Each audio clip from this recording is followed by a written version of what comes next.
All right, welcome to our in-person movie gathering. Here we go. We made it. Renovatio. We are taking the champagne bottle out to christen the rebirth. Yeah, we're going for a rebirth. Okay, well, it's great. I know you probably had a great first day, and Kirsten filled me in on what was bubbling up, and which usually is a continuation of the first night. It usually carries on. And yeah, why you've come here with all of your prayers, it's to go into an experience, open yourself to an experience. It's not to open yourself to a theology or to a conceptual framework. It's just all about the experience. I think the thing that is most important to point out is that when you come from a background where you seem to have to learn things first, and then you intend to learn so that you will understand, it actually is reversed with the Course. So what happens, even though it came in the form of a book that Jesus gave us, it actually is not really a course as much as it is unlearning and undoing. So it's very much like traditional spirituality, which is emptying your mind of everything you think and think you know, everything that Buddha talked about, Lao Tzu, all the great mystics and saints, and yet it's called A Course in Miracles. So it gives you like the lead-in or illusion that you're going to learn something. But this is really a book that doesn't lend itself to learning in the traditional way, because learning is about adding things, accumulating things, progressively building things. When you learn more in the world, you have like a collection of things, and your collection grows. And the Course is the complete opposite of that. So it will use concepts that are stepping stones, and we talked about some of those last night. One of them was the teacher concept. Jesus uses the miracle worker concept and the teacher of God concept. But when you go deeper and deeper in, you can see that these were just like little rungs on the ladder that you were supposed to step on for a while and embrace and then push off of to go higher on the ladder. No one takes a ladder onto the roof. Usually when you use a ladder to even climb the roof, you're happy to get on the roof and then you don't need the ladder. When you take a boat across the river, you don't necessarily carry the boat on your back when you get to the other side of the river. It's just a vehicle that's part of transformation, and that's really what teaching and learning is. It's just a conversion of your consciousness. So it's not like you're teaching people, or you're even teaching the person that you thought you were, which is what goes for learning in this world. Children go to school to learn. They have teachers. People are supposed to go through human development and learn and progress.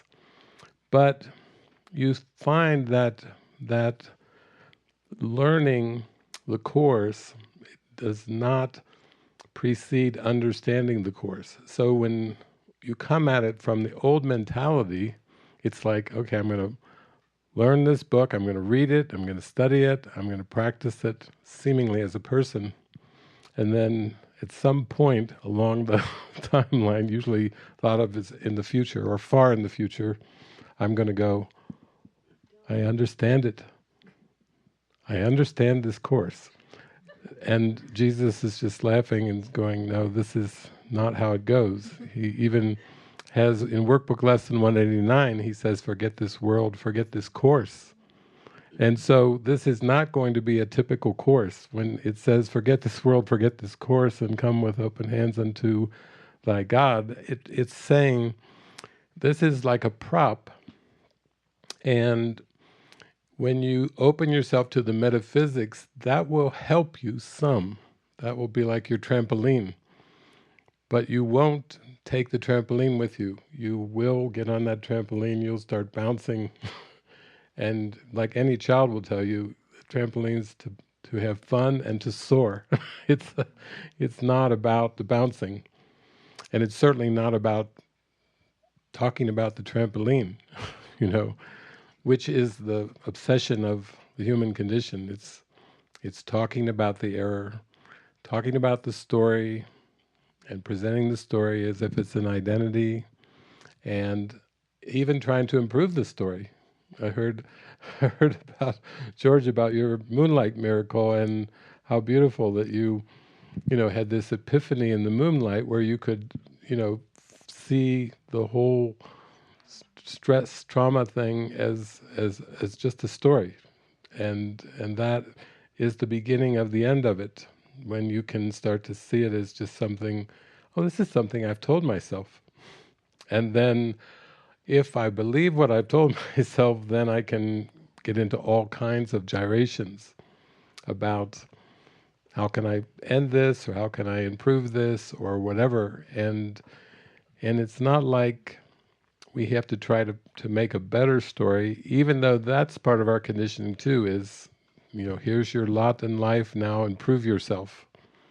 And A Course in Miracles is definitely not about self-improvement. If God created us as spirit from the beginning, or even beginning's a funny word, eternally, then this idea that we have to improve something, we can see as a very deeply ingrained distraction, because we believe we're, as Paul Simon said, we believe we're gliding down the highway, when in fact we're slip-sliding away. We have no idea what an advance is or a retreat, because the mind is too caught up in the fog, the mesmerism, the hypnotism of sensation, to understand what's an advance and what's a retreat. And Jesus even says some of the things you thought were advances were actually retreats away from the light. And when you judge your darkest times, your failures, were actually you coming closer to the light. It is a world that Jesus says is backwards and upside down. And when he says backwards and upside down, you may think of like Alice in Wonderland, Lewis Carroll going down the rabbit hole, and then the proportions are off, and there's nothing but distortions that Alice finds when she gets down there, and then she has to navigate her way and face the Mad Hatter and all kinds of obstacles. That's a pretty good little story, fairy tale for humans to remember with spiritual awakening. So the understanding doesn't come after the learning. You might say the understanding comes when you have unlearned everything that was learned. That's the understanding. So you see how different that is from seeing it in the future. And it's more, Jesus even says, in terms of time, he says, time goes backwards instead of forward. So sometimes when I've prayed on that, it's like, if all you've known as the progression of time is going from past, present, future in a forward direction, and you're told it goes backwards, that can be just like, what would that even be like?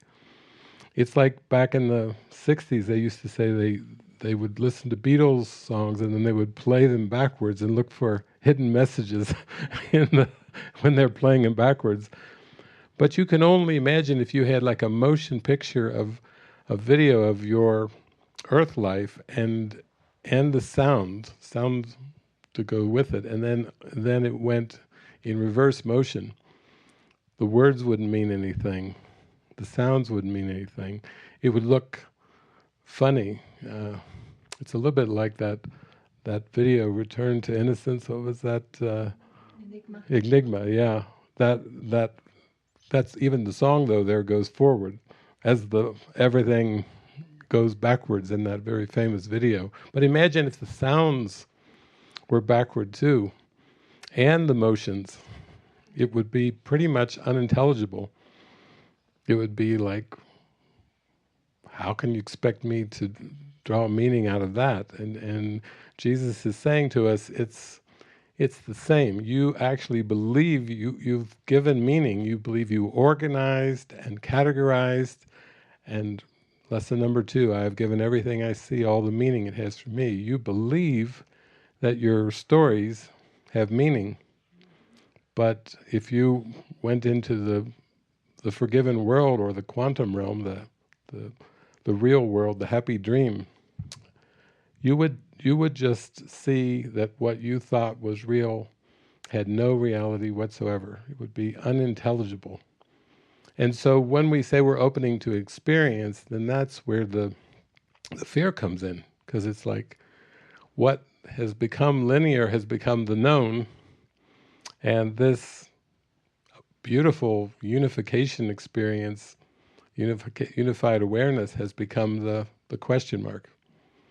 You know, even in spirituality, philosophy, well, we think, we theorize, you know, and then we have someone like Jesus coming along, and it seems like he wasn't theorizing at all. And when you read the Course, you have this feeling like, wow, there's like, even Helen Schuckman, who was a very bright woman, she said it was some kind of authoritative voice, not authoritarian, which would have been speaking down to, but authoritative, like speaking with certainty, speaking with clarity. And I know when we read the Course, we feel that. You know, we read it and we go, okay, all right. You know, it's like it's more of a sense of I want to accept this, I want to embrace this, I want to live this. It's not often like debating it. Helen, of course, did lots of that. She would change things that Jesus had dictated to her, and she loved to edit, so she would edit the Course, and then Jesus would say, well, actually what I said was this, what you wrote was this. In some cases she even distorted what he was telling her to write down. In other cases she went back after it was down and changed it, and then it didn't make sense, because he kept continuing on with his words, and then when she would change words and things, it wouldn't work. But that's a good example of the human condition. Jesus says that every day you add something to the script. You attempt to add something. So you can only imagine going through a day where you're not trying to egoically add something, inject something, give it just one little tweak, you know. Jesus is saying, if you could just watch one day go by without trying to change it or improve it or subtract something from it or add something. So if you could just go through, then you would see that all things work together for good. You would see, let all things be exactly as they are. You would have a day without judgment, where you wouldn't try to improve anything or, you know, take something away. You wouldn't have that thought, things were good, but a little bit better if I could just take that one thing out. And that's coming to that state of acceptance where you really can embrace all things exactly as they are. You're not trying to change the script. That's also one of the hardest things that people say, I don't get the script is written. And I mean, it's been like decades where I've been going around, and that question comes up a lot. What is it, the script? If the script is written, that's some kind of deterministic, destined kind of thing. And I'm like, well, your ultimate destiny is Christ, because, of course, God created you as Christ, so that has to be the ultimate destiny. But even in terms of the world, when there's a belief that you can change something, then that sets in motion this attempt to improve. And I remember when I first went up to Roscoe, New York, and spent quite a bit of time and several trips up to be with Ken and Gloria Wapnick, I at some point I did see a video of the two of them, and I think I watched it when I was up there, and I got a copy of it too, and watched it quite a few times. But they titled the name of the video, "Seek Not to Change the Course." So they actually were going to take a teaching from the Course, seek not to change the world, and of course the Course being a book in the world, they were going to just do a specific reference to seek not to change the Course. Kind of interesting now when we have maybe five versions of the Course, and I remember watching that one video over and over, because they were applying seek not to change the world to just the Course, not even to world events, not to trying to change your mother-in-law or trying to change your partner. Just one specific reference, seek not to change the Course. And now, that was back probably in early 1990s, now it's 2022, and there's 5 versions of the Course. When people go to a course group, they say, okay, let's turn to page 322, and everyone goes, what? I need more information. We used to have course groups where we could all go to page 322 back. It's a long time ago. But when you start to take that to heart, you start to go, wow, what an amazing state of mind that must be, to not have this incessant urge to change things in the world, to change the form, to try to better something, to try to improve something. And this is something this is really where you move into the depth of spiritual awakening, whether it's like Nani and Dave were talking about the children and the ex-partner and the different religions and the different kind of values, we'll call them, and everything. And if you take that teaching of seek not to change the world, you can see how radical that would be with applying it to children. I had some students back in I think it was back in the 1990s, and I was up in Traverse City, Michigan, and a student of mine, she said, my husband's got his pilot license, we just want to fly away on a vacation for a week, and we would love you to come to our nice big suburban house and stay with our 2 children. And let us have a nice vacation. We love you, we trust you, we can't think of a better way. Our kids love you, and this would be great. It's like out of sight, out of mind. Just hand them over, and we'll leave some cash. You guys can, eat out and watch movies, do whatever you want. And so I said, sure, I think that'd be a lot of fun. So I went there, and they left me with the kids and the house and some cash. And we ate at McDonald's every night. I'd say, what do we want? What are we doing for dinner? Mickey D's. I said, okay, let's go. They rearranged the furniture in the house. They took the living room completely apart and made a fort. They pulled blankets and things off the beds. They completely rearranged the house. I think one of the things you wanted to talk about was boundaries. They went fishing for my boundaries. They were fishing. They would be like, wow, look at this. This guy's got none.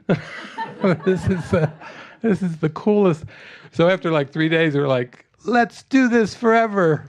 Don't let mom and dad back in the house when they get home. Like, this is the best slumber party ever, And so after some days went by, they got so happy. They were deliriously happy, because it was very spontaneous and very joyful and very in the moment. And then at one point, the little girl, I think she was still testing boundaries, but she just spit on me, and I had a beard back then, so I watched the little goober fly through the air and land in there.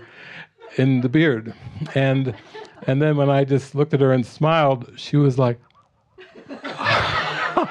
it looked like she'd reached heaven. She was just like, no, a smile, not even a no response, but a smile on the face.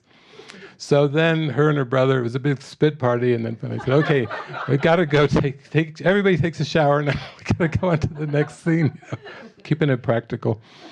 But anyway, that was just kind of an example of a little bit of let all things be exactly as they are. I mean, you can imagine there's not really a lot of stress if you're just kind of enjoying the moment spontaneously and you're not trying to enforce something. And a lot of us have those same experiences with pets, where the pet seems to try to test the boundaries, and stretch it. And yeah, we've had some really fun experiences with this little cat. We have now given the cat 3 names. The first name is Lila, meaning play, divine, the divine play. Second name is Tiger, because definitely the tiger comes out. It's like a multiple personality. There's Leela, then there's the tiger, and then there's unity, which is very harmonious. But the key is to not buy into any of the distinct personalities, just to be there, to be fully present. And people can say, well, my gosh, if there weren't boundaries and laws and rules and things, all would be chaos. And that is the prevailing belief, that the reason we live in a world with prisons and penal systems and rules and consequences is the underlying belief is all would be chaos without the rules. And Jesus is really saying with his course, all would be love without the judgments and the rules. That's a big step for us, to go from all of our conditioning to, without judgment, all is love. Without categorization, all is love. Without organization, all is love. I was thinking today, too, about workbook lesson 135, where Jesus is describing this beautiful state of mind, and he's saying, yeah, this is yours, this is natural, as long as you don't do 3 things. So you love it when Jesus tells you what is possible, and then he says, here's 3 things that you don't want to do. Activate the past, organize the present, or plan the future.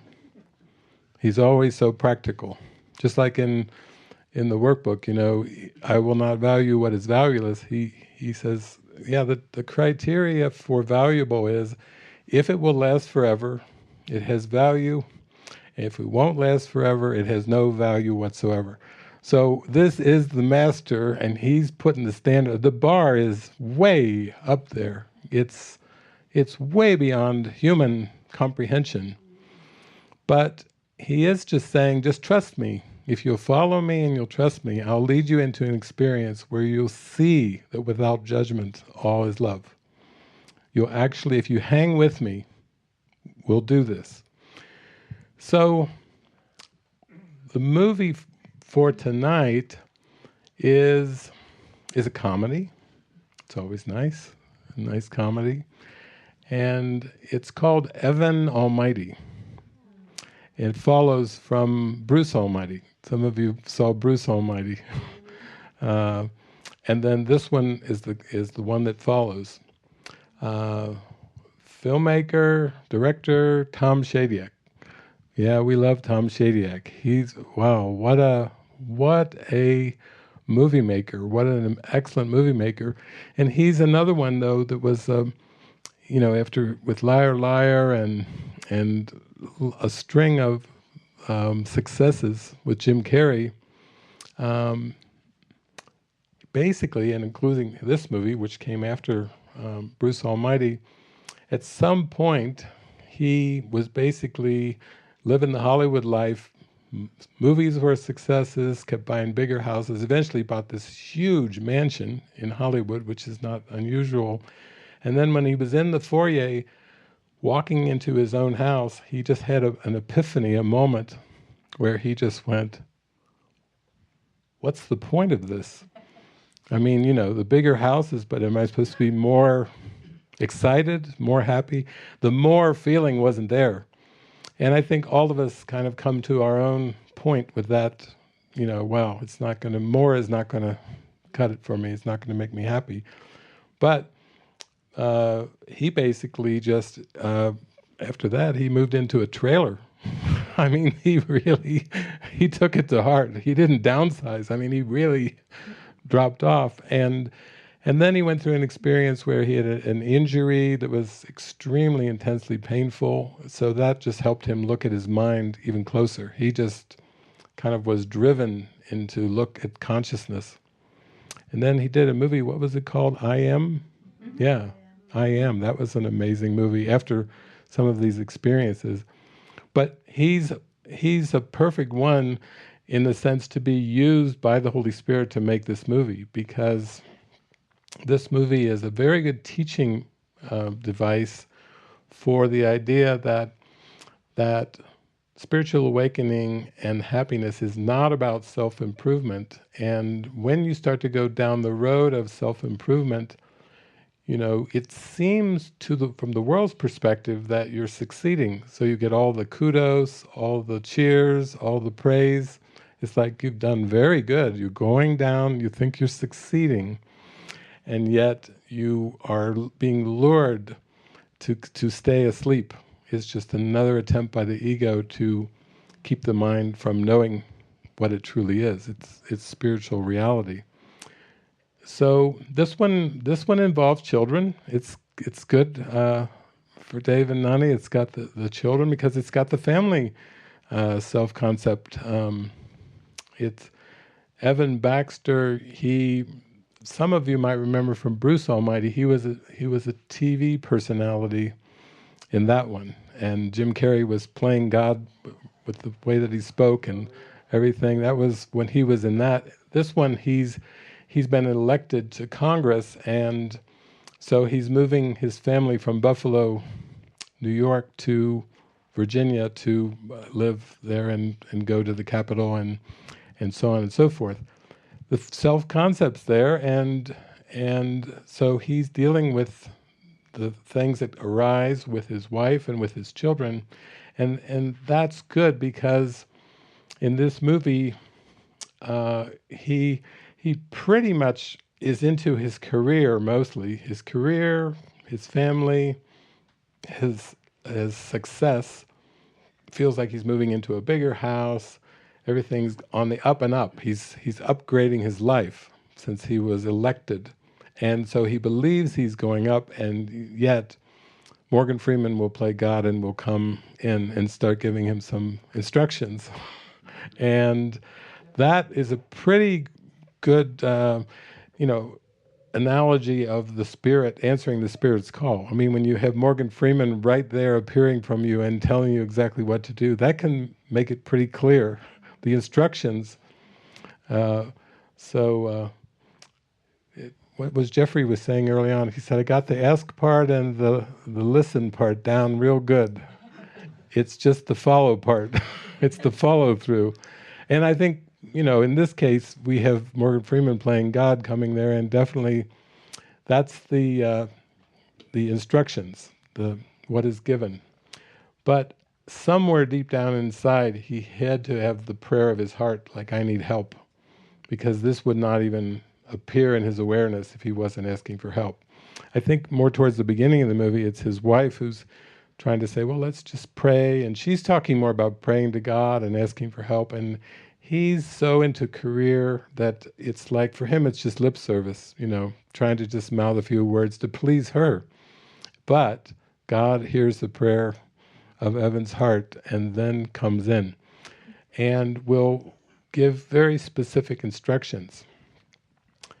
I know in my own experience in my parable and also with our community that we have had so many very interesting experiences of, I'll just call them undoing or dismantling. That's actually what the journey's been about. It's been about undoing and dismantling. We would like to think it would be kind of la la la la la la la, airy fairy, la la la la la la, and then at the end. But actually, it's the dismantling that is very intense. I mean, for myself and for the community, none of us ever saw ourselves living in a spiritual community. None of us, we didn't, I mean, if somebody had asked me when I was in my teens or childhood years or even in my 20s what my opinion was of spiritual communities, I would have said, what's that? I mean, it wasn't on the radar. I wasn't one of these 60s children that knew all about all the ashrams and all the gurus and everything. If somebody had said, what do you think about spiritual community? I would just honestly have said, what are you talking about? Putting those two words together. I knew family, I knew my grandparents, I knew my locality. Those concepts I was familiar with, not with spiritual community. And yet, what was beautiful was, even with the Course, I spent pretty much using it as like an oracle and praying and popping it open for the first 4 or 5 years. But even that, I really feel grateful that I was prompted to go spend some time with Tara Singh, who was a Sikh practitioner of the Course. And then I went up. It was very mystical. I was guided. A lot of things came in a very orchestrated, mystical way to go up and spend time with Ken and Gloria Wapnick. And they had just moved to Roscoe, New York, and had purchased a big property on this Lake Tanana. And so they were just having people, a lot of PhDs and doctorate people were being drawn to come together and live together with them and study and teach the Course. And when I went to visit them, everything was falling apart. The septic systems, the buildings were falling apart. They had course groups, but even a group of mostly staff and doctors or doctorates studying the Course, they didn't know what they were getting into. I mean, it's one thing to have like faculty discussions about worldly curriculum, but when you use the Course, and then everything around you just starts breaking, falling apart, people start getting angry at each other, shouting, screaming at each other. When I went up there, they were just kind of like wide-eyed, like they just got on top of the Bronco, and they didn't know it was a Bronco, and the Bronco was going full force, and they were just trying to deal with it. And it reminds me a little bit when we first seemed to come to this place. In the early years, everything broke down. Septic systems, electric going out, things leaking, things cracking, things breaking, storms coming. One time I said, I'm taking off to do some travels, and Lisa, Lori mentioned Lisa and JP, Jason Press, stayed behind. And they had more snow that winter. It was just the two of them out here, and the snow drifts were over 6 feet. They had to dig tunnels between the buildings, and it was just the two of them. So if you don't think there's going to be an undoing, you can imagine they both one day decided, let's try to find the hot tub. And they had to dig and dig and dig and dig a tunnel to get to the hot tub. And the hot tub was not serviceable. It was like frozen and broken, and that was like a little cherry that they were trying to get out of the thing, and it was like, no. And I remember, because I had done a retreat here before that winter, and at the end of the retreat, I said, well, who wants to stay here? Who wants to live here? And does anybody have any technical expertise? And they all just kind of looked at each other, mostly 40-year-old, 50-year-old women looking at each other like, technical? Like what? Like with computers? And I said, yeah, like with computers. And then JP, he was pretty young. He was 20-something, 24, 26, 23, maybe 23. He didn't even raise his hand. But they all looked at him and said, he's young. He's part of that generation. He's technical. He's like 20. He's just like, okay, all right, I'm a tech. Okay, I know something about computers. He was almost apologetic.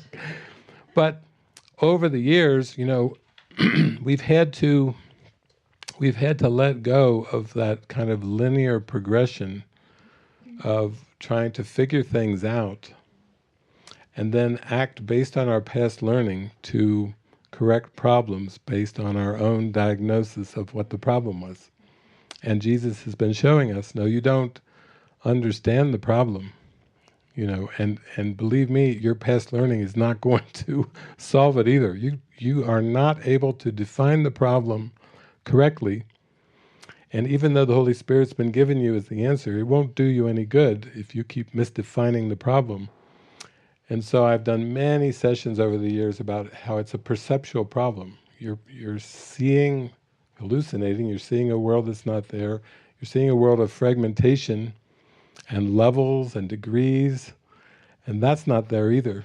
You're seeing something that's a total fabrication, a total hallucination, and then when you try to act to fix things and improve things, it's very frustrating, because sometimes it seems to work, and a lot of times it doesn't seem to work. And then there's no consistency. Then it feels like, I have no problem-solving capability. I'm hopeless. I'm at the mercy of something that I cannot fix. I can't contain. I can't control it. And that's why people at some point can even feel suicidal thoughts, because it's depressing to feel like you have no way of dealing with what you're dealing with the five senses. So we have seen over the years that we've kind of been taken more into a prayerful life, where we do have to become more intuitive. We have to be very prayerful, and we have to really ask, what is it that I am to say or do, without presuming that we can diagnose based on our past learning. This is what happened. Okay, this is what we're going to do. It just doesn't work that way. And the closer you come to true understanding is when you become so fully into present trust, leading the way instead of past learning. It's like a solar eclipse. It's like with the present trust being the light, and when you let that light come into the foreground, the shadow disappears, because present trust is, you're basically saying to God, I don't know, but you know, you lead me. And then when that light comes in front and you start to habitually let present trust lead the way, not just occasionally, but habitually, like really in a devoted way, like you start to live your life in that present trust, then things start to glide. Then you feel like you're on a mountain skiing down, and you're downhill, and you're playing and going through the snow, and everything just seems to come so easily, because it's present trust leading the way. There's not that sense of resistance. There's not that but, or I think I know better. No, that part has stepped back. So in this movie, we see Evan. We'll just see him. He starts off. He's got the family.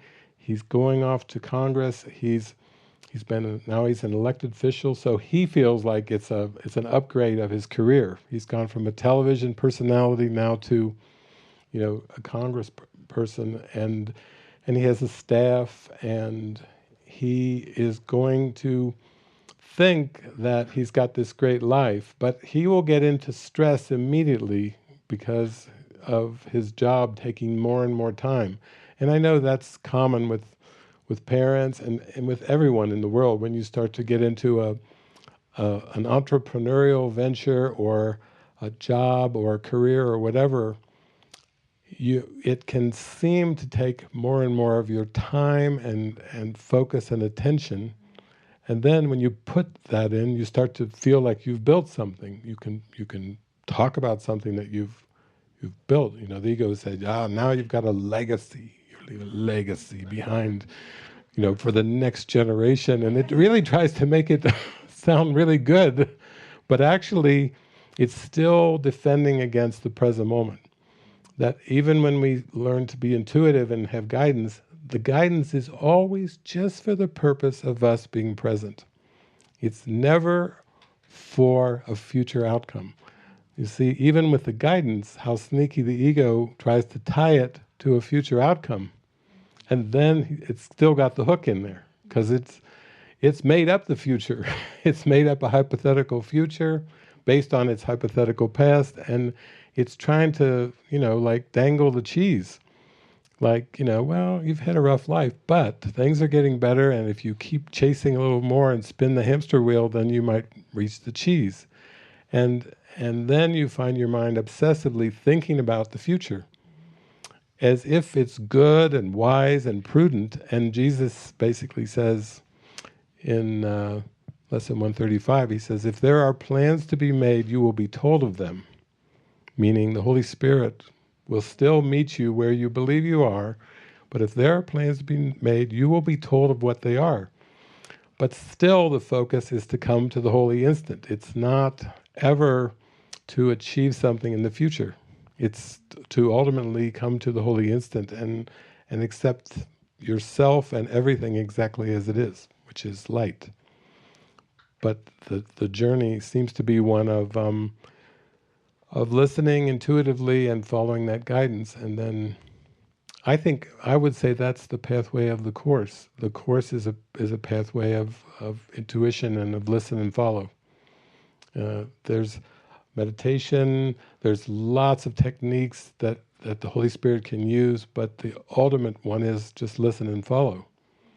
And even we just put out a book of parables that Lucy Ricks compiled, and from, I think, Melanie Doyle had taken parables from years ago, but there's some good parables in there of just letting all things be exactly as they are, of not even knowing what's coming next, but being happily surprised by what shows up, instead of, oh, I got what I think I wanted. It was more, oh, look at this.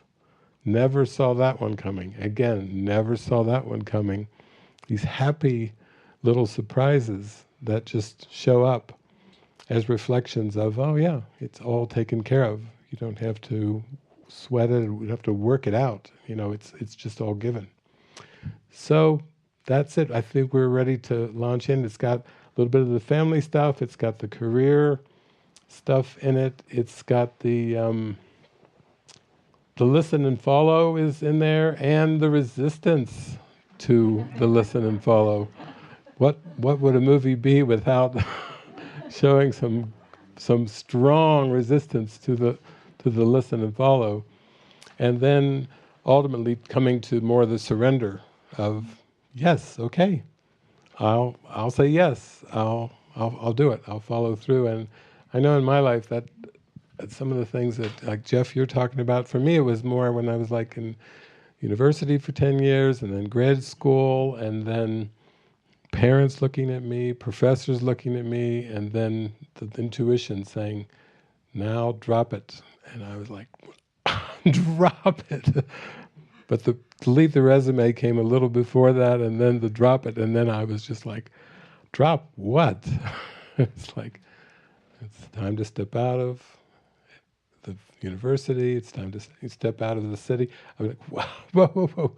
But for me, that was also very important, because that opened everything up. You know, that got me into, okay, I'm going to trust you're guiding me, and I'm going to trust as things are not going the way I had hoped they'd go, not going the way my parents had hoped they'd go, not going the way my sister had hoped they'd go, not going the way my professors had hoped. You know, it was like a chorus of, what are you doing with your life? You know, it was big time, and for me, it was like taking a deep breath, like, okay, I said yes, and that means I'm in. And then really going with it, you know, and letting the miracles drop. Like Miracles drop like healing rain falling on a dry and thirsty desert. Yeah, that dry and thirsty desert was my mind. And it needed a lot of rain, a lot of miracle rain in there to take me out of depression and fear and shyness and all kinds of things into joy, just through listen and follow. So here we go. Evan Almighty. Okay, so you can see there's some key elements there. He runs on the platform to change the world, but he's not into prayer at all. He's thinking, as a politician, he will change the world. And his wife is saying, I think you should ask for all the help you can get. She prayed for the family to be closer. So that's a really beautiful, she's got a beautiful heart, and she's got a beautiful prayer, and she's praying for connection and closeness and harmony and love. And the name of the place where they're staying, it starts with, it's Prestige Point or something. Prestige Crest. Crest. Prestige Crest. So you can see that the spirit has to use contrast, because in this world, prestige is an important value. It's an important thing. It's one of those things that Jesus talks about in lesson 50 of A Course in Miracles, which is, I am sustained by the love of God. And prestige is one of those things that it will not sustain you. He takes the time to actually talk about fame, money, clothing, being right, knowing the right people. Jesus is always so generous at telling us what will not make us happy, is juxtaposed to what will make us happy, which is, I am sustained by the love of God. This will lift you out of every trial, every temptation, will always sustain you and keep you happy and joyful, basically, he's telling us. So he's giving us the contrast. And again, he does that also in lesson 76, I am under no laws but God's. But it's good to see that basically, he's been elected to the Congress, and in his mind, this is like an upward mobility thing. Better job, better career, better for his family, bigger house, look at the new car, or vehicle we'll call it. It's a better description. And he's like thinking in terms of more is better, but also it's not so much that, but it's underneath. It's like, you don't need to pray for these things, honey, like a closer family. I can give you that. It's the pride of believing that the person can solve the problems. The person can give the things that are missing. It's the whole thing of the value of personhood. And that's what is underneath the self-concept. And we're not just talking the self-concept of a personality or a family or a community. It's the whole cosmos, the entire cosmos of time and space, which seems to be quite vast from the ego's perspective. That whole cosmos, with a little subject called a human being with 5 senses and an external world being outside that human being, that is the self-concept. And that's what has to be rinsed away. So you can see it's so opposite of the goals of the world. The goals of the world is improving the self-concept, and the goal of the spirit is to rinse it away and show that it wasn't you, it was never you, and you are as God created you. You've always had the key to happiness in your heart, because your identity is the key to happiness. It's not in things, or getting more things, or changing things. So even though he's praying he says he's running on the platform to change the world, then that will come back. The Spirit will use whatever is believed in. So even as a goal to change the world, the helpful part of that statement is change. And there's one part in the Course where Jesus says that change was the greatest gift that God bestowed upon His Holy Son. He's talking about after the seeming separation, where the mind is convinced it has separated from God. Now the ability to change your mind and accept that you are as God created you is the greatest gift. that God has offered. It's not that God really knows about change or knows about separation, because God is pure love and oneness. But Jesus is again using the words to say, you have the power of change. Now, don't waste it on the images. Change your mind about your mind. Change your mind from believing you're a limited mind to seeing that you're an unlimited, eternal mind, divine mind. You see? So that's going to be important in everything that we talk about, because that's a gift. We have to look at change as a gift, because we want to change our mind back to its pristine nature. And we do have that ability. It's a given ability. So this is how it works. I mean, if we really are honest, we start to get intuitive feelings, we start to see signs and symbols. It can be numbers, it can be people we meet, it can be books we read, it can be movies, songs on the radio. I think a lot of us have had that experience where we start to get these symbols. And then they can start to come quite frequently. I know I went through phases where I would just, whenever I would turn to look at a clock, it was always 111 or 333 or something, and I would just, then I'd go, and then it just would, and I would think, wow, that is just coincidental, But then when it happens a lot, then you start to get it like, oh my God, there's some kind of message trying to come through my consciousness. Maybe it comes in dream states, maybe it comes during the day, but it starts to get pretty pronounced. And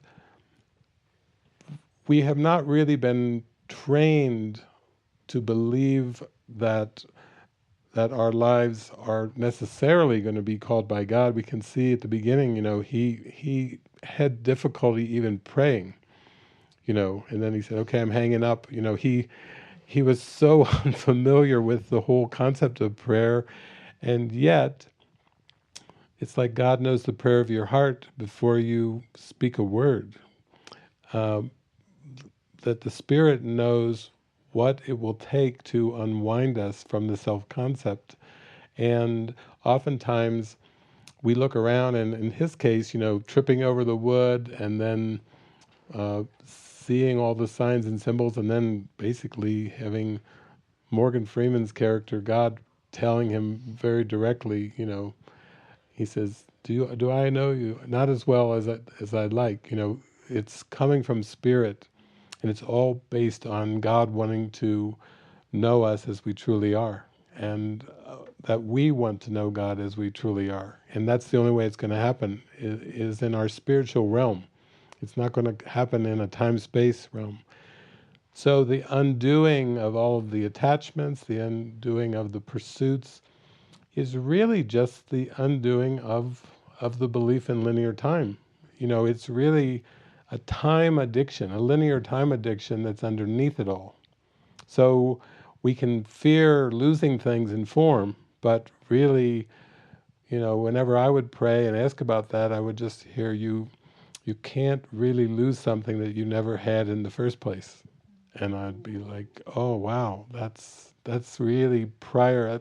Whoa, thank you. That's a little more than I was asking for. But it starts to paint the picture, like, by believing in linear time, by believing cause and effect are separate, and the cause comes first and the effect comes separate, that is really denying that cause and effect, that God and Christ are one, and that Spirit is one. And people are always writing to me. We heard last night about the idea of the Trinity, three, and the one, and knowing the one. And the one is this idea that cause and effect are together, and this world of linear time is the belief that cause and effect are apart. And we think of everything in terms of all the disciplines that we study in high school and university as having cause-effect relationships. You couldn't even bake a cherry pie unless you had the idea of the ingredients and how to mix them and how to make the crust and put in the cherries and how long to bake the pie. There's a lot of cause-effect relationships in something as simple as baking a cherry pie, including everything else. So that's why when Jesus is saying, you have to see you've been mistaken about everything, he's talking about the underlying cause-effect basis that everything is based on. And when we really start to study, like when I studied science, most Newtonian science is very cause-effect linear, because that's what Isaac Newton did. He believed you could study the world and then draw conclusions based on what the five senses showed you, and then became known as the scientific method. And then there were philosophers that basically started to question even that. Like the German philosopher Immanuel Kant, he proposed that he asked the question, how do we know what we know? Pretty important question. And this guy comes along in Germany and says, how do we know what we know? He said, it's either a priori, it's either prior to the five senses, and we know what we know before the five senses, or it's after the five senses. And he says, I think it's a priori. I think we know what we know prior to the five senses, which would be prior to learning, which fits very nicely with what Jesus is teaching in the Course. But it's not like that was accepted. It was like, oh, well, that's a strange, most people, that's strange. What's prior to the senses? What does that even mean? But this is why when we go through the world, it's basically helping us rinse away from our control, from our judgment, from our fixed belief that we know what's happening and therefore we know what's best. And that's why there's so many opinions and there's always such a clash, because no two people see the same world. No two people perceive exactly the same world. And in the end, that's ultimately because there are no two people. But we'll just go out there to the point of the people and just say that they don't have 100% agreement, because it's based on projection, and it's very subjective. What you believe, you perceive. And so that's why in this movie it's really good, because you can see he's very meticulous about his bodily care, the way he dresses, his hair, his nose hairs. We saw very particular about the nose hairs, and then of course when there's wood out on it, it's gonna leave a brown patch. He's controlling about his kids in the car. I'm the boss, he tells his son, and in terms of the way the house is and everything, there's a lot of control. And now he's gone from being a TV broadcaster to the realm of United States government. There will be the challenges, because he wants to control his career, and he's entered this realm.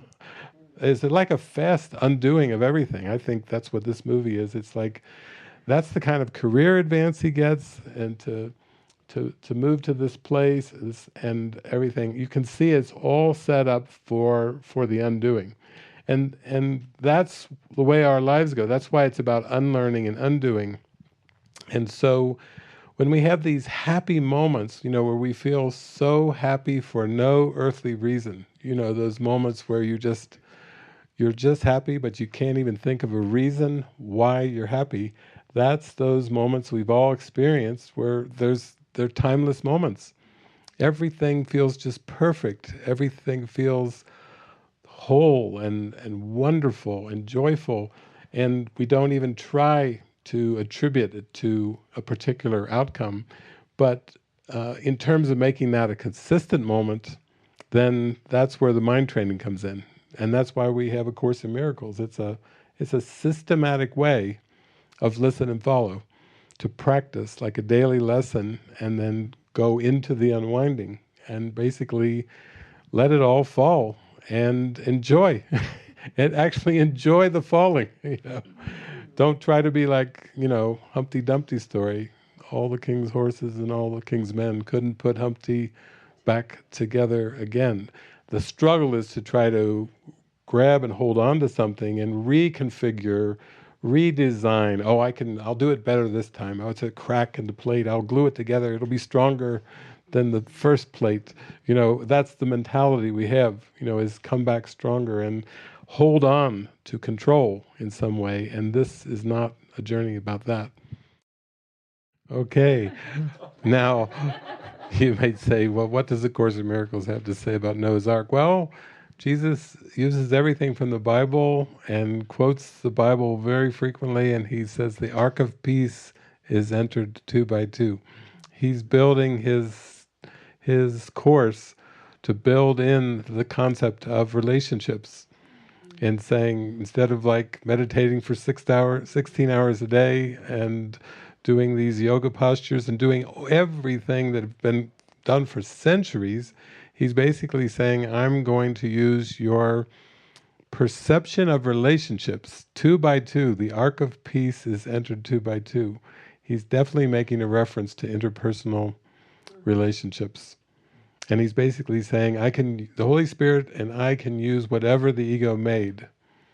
And that's how I'm going to help you wake up, using what you believe in.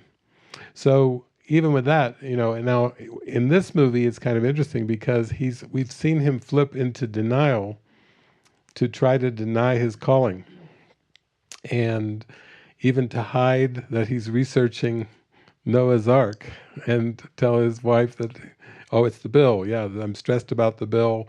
And you can see the private thoughts starting already, where he's hiding what he's doing, and then his wife says, I've known you for 20 years, take it from me, you're stressed. Oh, I'm stressed. Okay, right, and closes the book and goes right back into denial, like total denial of all the symbols, the many symbols, the clock and all the symbols on the license plate, and coming in every direction, as well as having God appear as a form, as the Morgan Freeman character. It's quite overt. He's overtly being called with very overt symbols, and many of them, and he just shuts the top of his laptop and goes, and you're closed, basically. And so you can see when we do that, and we get these strong symbols, and when we just try to completely block it out and deny, then the symbols of the 2 by 2 of Noah's Ark, now it's very overt with the animals.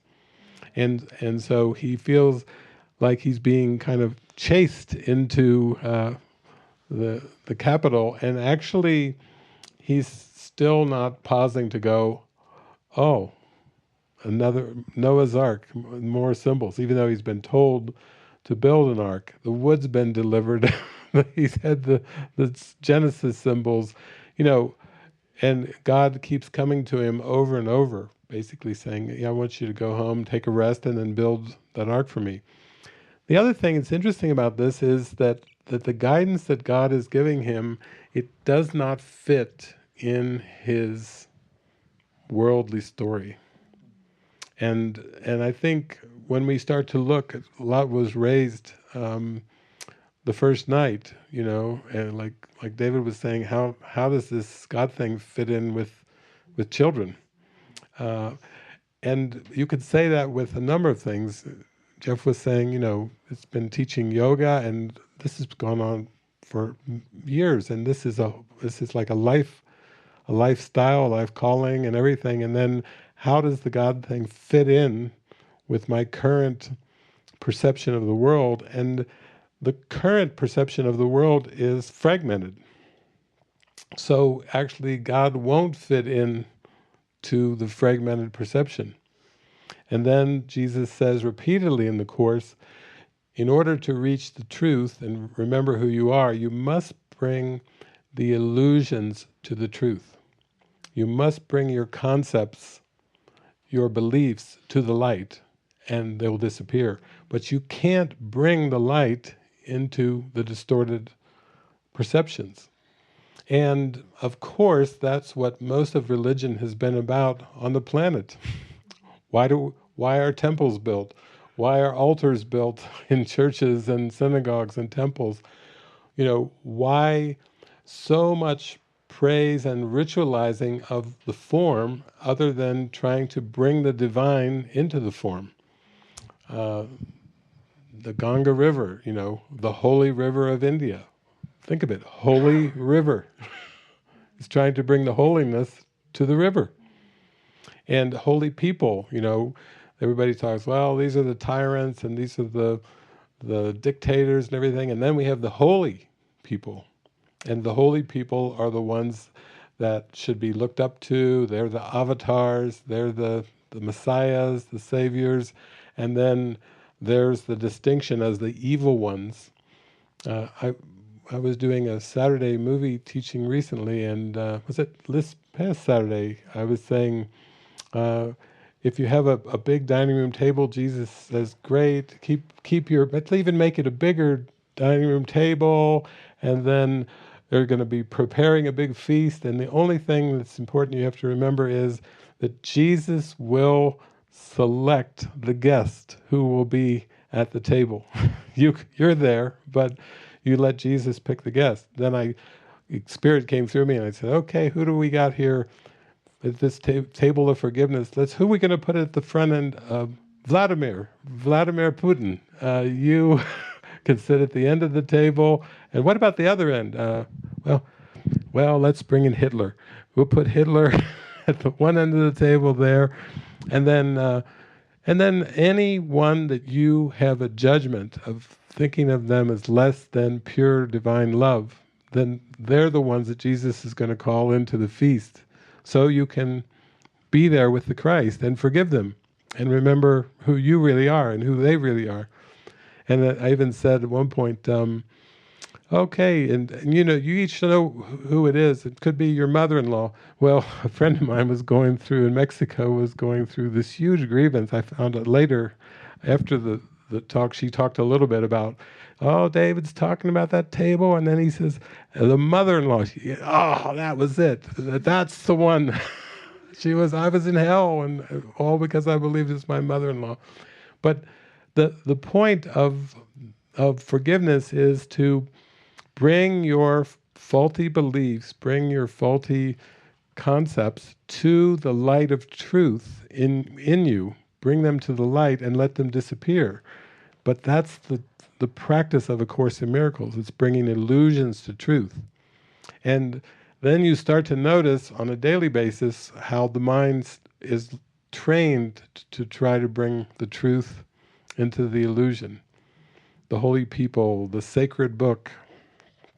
Even with the Course, people are like, the sacred book, the holy book. Or people will say, wow, I searched my whole life and finally I found the truth. And I say, well, the truth isn't a book. But it can't, Jesus says truth can only be experienced. It cannot be described or explained. It can only be experienced. He's always pointing to an experience. So the beautiful thing of that is we have to be honest and notice whenever we are upset. It's because of having judged something in form that should be different, or something that is, it's a deception, but we're still believing in it. I was talking to Tamara Morgan, who's Judy Scutch-Whitson's daughter.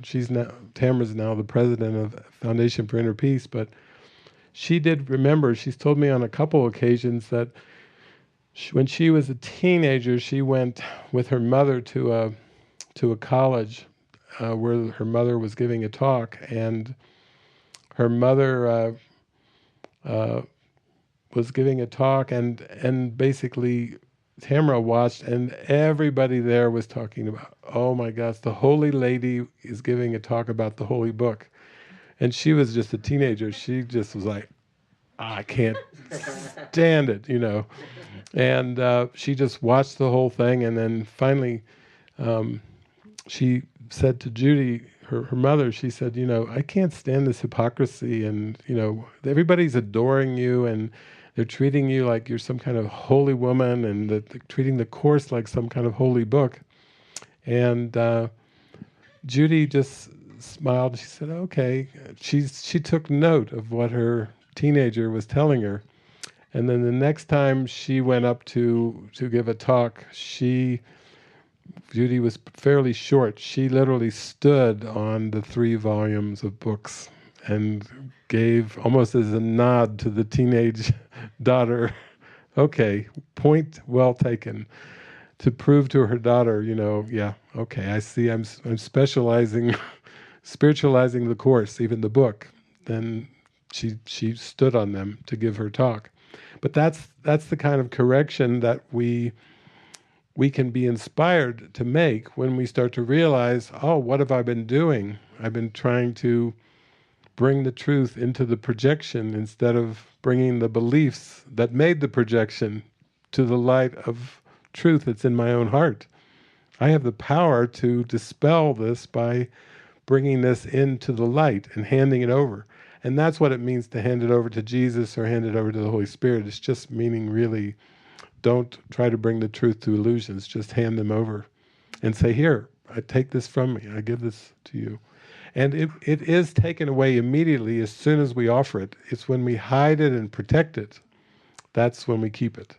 So it's not like the Spirit has to struggle to get it away from us. It's more that we have to just be willing to not hide it and not protect it. You see, that's how God begins. He goes, and for Evan, that's a big deal. Facial hair is a big deal. He's like, dirty. And so even we could say that seems like a tiny little thing when you think of building like an ark that big in your yard. But you can see right away how determined he was to shave, just over it. He used the whole can of cream, he's just going to, but this is how it works. So even those little steps, which maybe they don't seem so little, but usually the first step in following a prompt for a task, that can seem like the most difficult. And for Evan, it was the facial hair. For me, I was in grad school, and I started to lose my motivation, and then I had a war going on in my mind. It was like, no, you if you don't go through with this whole educational thing through all the way through the master's degree, and I was offered, even before I finished the master's, I was still offered a scholarship for a doctorate program, and the Spirit was like, the intuition was saying, now you stop, you get off this wheel. We've got an important function to do, and you need to stop. And even though I've been doing it for 10 years, and I thought, I'm going to let down my parents, I'm going to let down my professors, I'm going to let down my classmates, I'm going to let down, sacrifice, all these things. The intuition was so strong. And eventually I transferred out of this very elite psychology program, and they only had 8 students in the whole program, and all were on scholarship. And when I did, I still was there, and I still was facing all these looks from my ex-professors and ex-classmates and everything, and I thought, this is like a living hell to go, to walk in and face this every day, face this feeling of failure and being a quitter and all these things. But that was important for me because there was a lot to come after that, so to speak. But I had to really face my beliefs around my worthiness and letting people down and all those things. And the intuition was so strong, but I did pretty much what Evan did. I just fought my intuition. I just fought it, and then I started to get sick. I would literally make myself sick before I would accept the guidance. I would take it to that extreme. And then after I started to get very sick, I started to think, wow, I am really fighting this. I keep getting the same message, leave, and I am giving every reason known to mankind to not leave, and now I'm getting sick. I'm making myself sick by resisting the guidance. And that's like an extreme form of it right there. And then once I made the decision, I'm not going to do this anymore. I'm going to have to just go with it. I don't know where this is going to lead. I don't know what my future will hold. I just have to actually go with it. Then I started to get well right away. I could feel the calm come in, the peace, and it was like, there I am. I'm back in this intuitive flow. I don't know where I'm going with it, but I know I have to go. I have to acknowledge this. So I think, Evan had a little bit of acknowledgement out there, but even then, when he was handed the book, Ark Building for Dummies, and then God disappear, he's like, that's just cruel. You see, he still was, even though he had the book in hand, he was projecting onto God immediately, even when he was given the book to read and the first step he could take. So this is a good movie to really show us all that when we start to feel these inner promptings, we need to pay attention. Because if we don't, in the extreme we'll get sick, and even less than that, we just won't feel happy. We'll feel almost like we're just being forced into something. The ego will tell us that you're being coerced. You are being coerced. It hammers. And we're not being coerced. This is our higher self, our true self calling to us and saying, here, I'm right here with you. We can do this, this is our destiny. Here we go. We're going into our destiny now. This is a time of celebration, not a time of fear. So you can see it's dramatic comedy, but it's the embarrassment, the humiliation. He's taking looks from his wife, from his children, from his co-workers, from Congressman Long, and he's having trouble just saying, I'm building an ark for God. You see, we all have gone through these things when we start to follow the Course even, and people start talking to us and things, and you may think, I can't even imagine my self-concept if I start having Jesus speak through me all the time.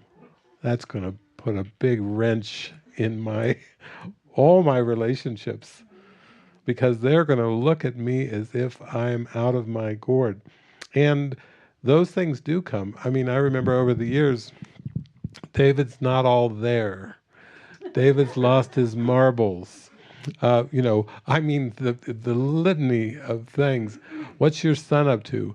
Oh, I don't really know. It's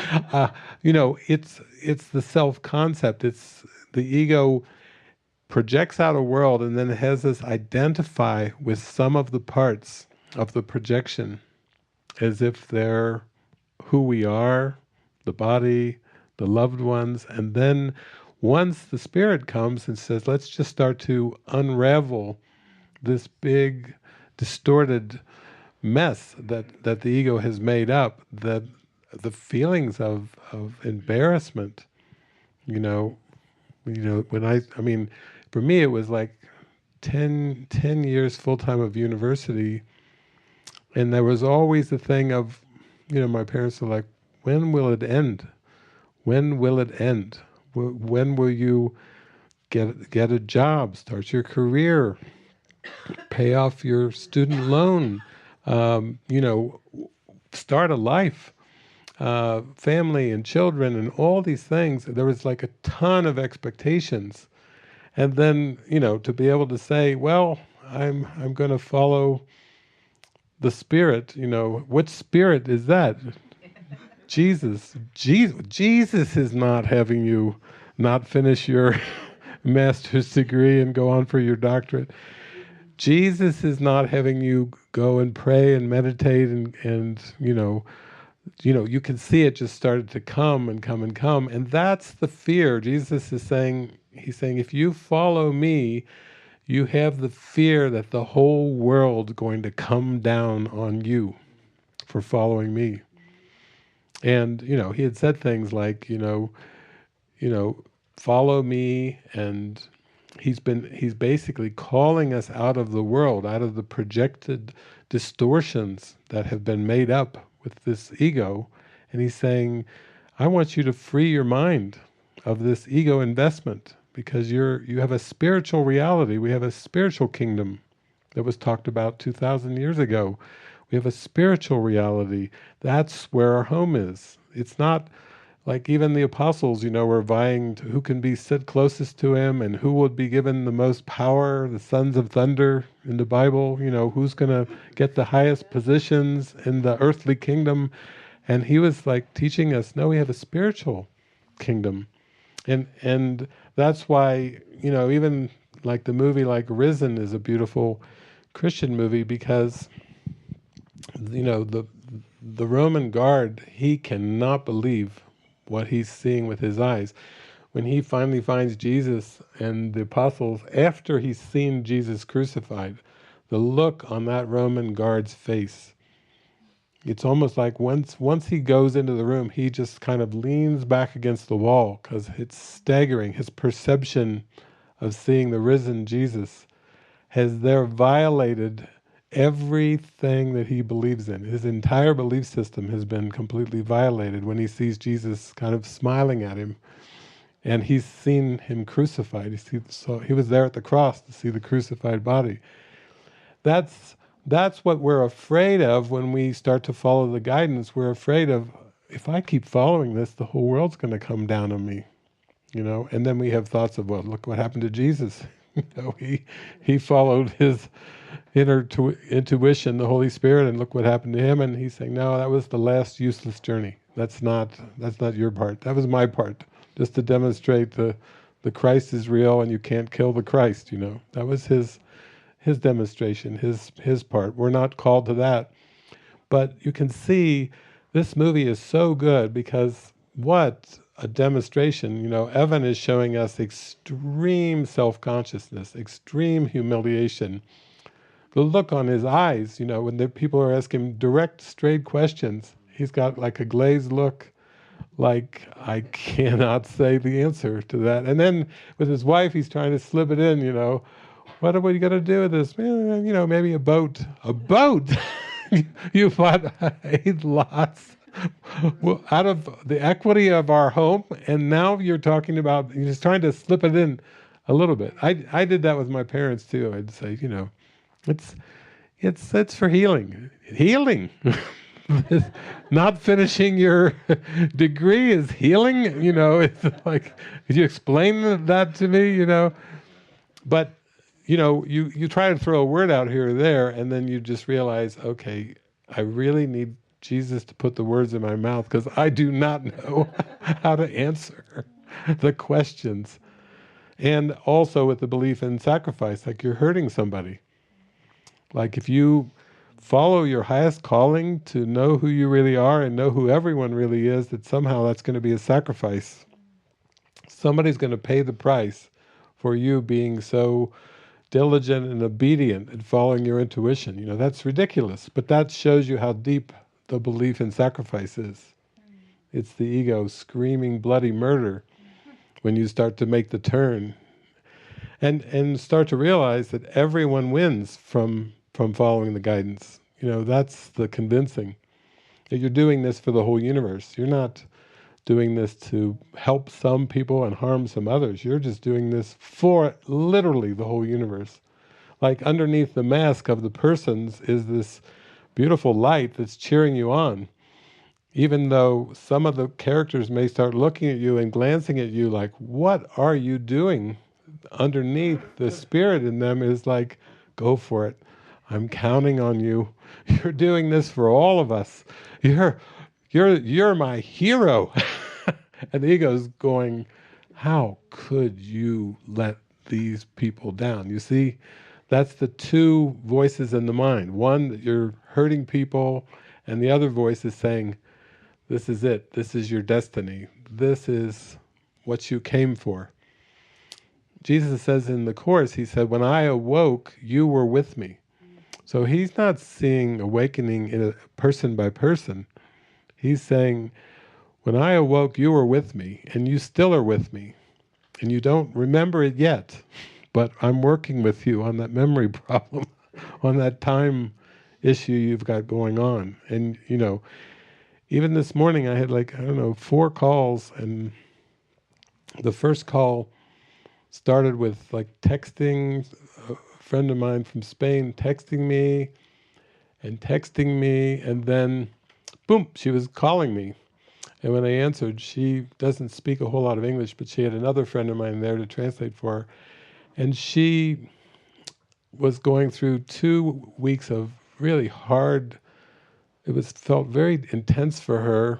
And her partner had said, why don't you just pick up David's book, Unwind Your Mind Back to God, and start reading it in Spanish. And she started to feel some relief from that. And then she read 1 paragraph from Unwind Your Mind Back to God in Spanish, and it was the part where I was talking about that atonement and healing are not related. They are identical. And when she read that, she went into a huge light episode, a mystical experience. And that's why she was calling me. She was crying and crying, and David, it's so wonderful. David, I see what you're talking about. I see what you're laughing all the time. Nada, nada, nada. I see I was never a mother. I was never a daughter. All the things that she'd felt guilt about, she was like, I see. Oh my God, it's so wonderful. And then she burst into laughter. She went from cry, cry, cry, cry. And Ana Cecilia was translating for her, and she was just swallowed up in a full-blown mystical experience. I don't have to do anything. It's all here. It's all right now. She was just speaking from the mystical experience.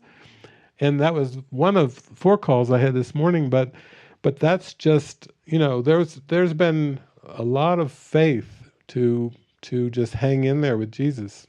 And she hesitated to come across from Spain, and, oh, David, I had a near-death experience, and I almost died, and I don't know what I'm doing back here, and sometimes I want to go back to the light I saw when I died, and this and this. And I don't know. I don't think I have enough money to fly to Mexico.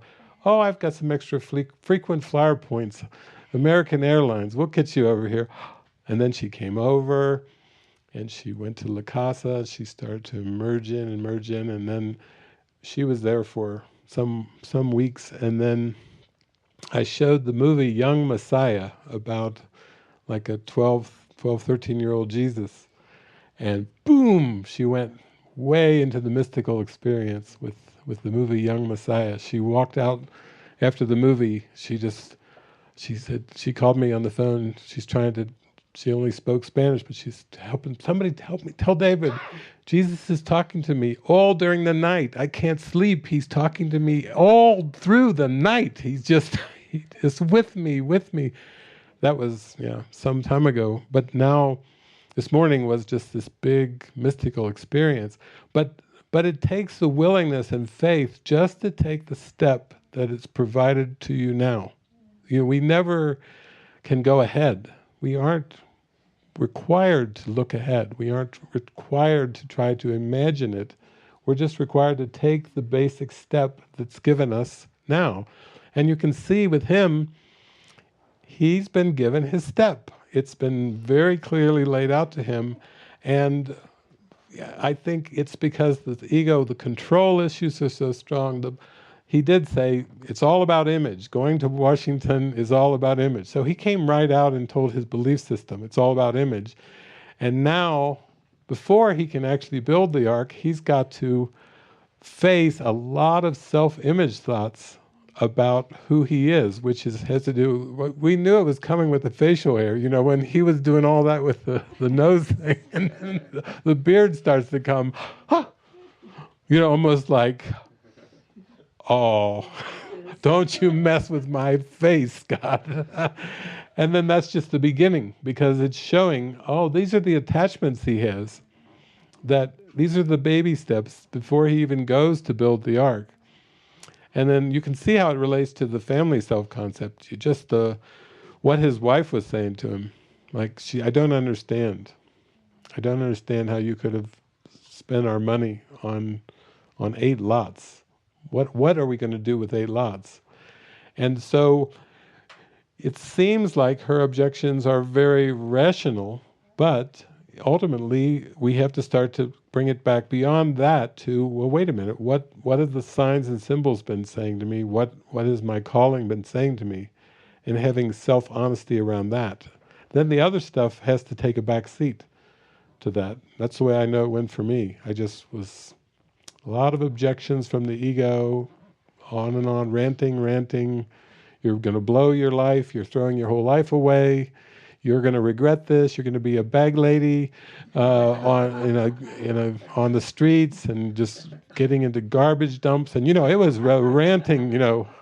I can only imagine all the things it was trying. But then in the end, it was like I just had to follow my heart. I just had to follow my heart. I couldn't not follow my heart. I couldn't resist it. So this is the attempt at compromise.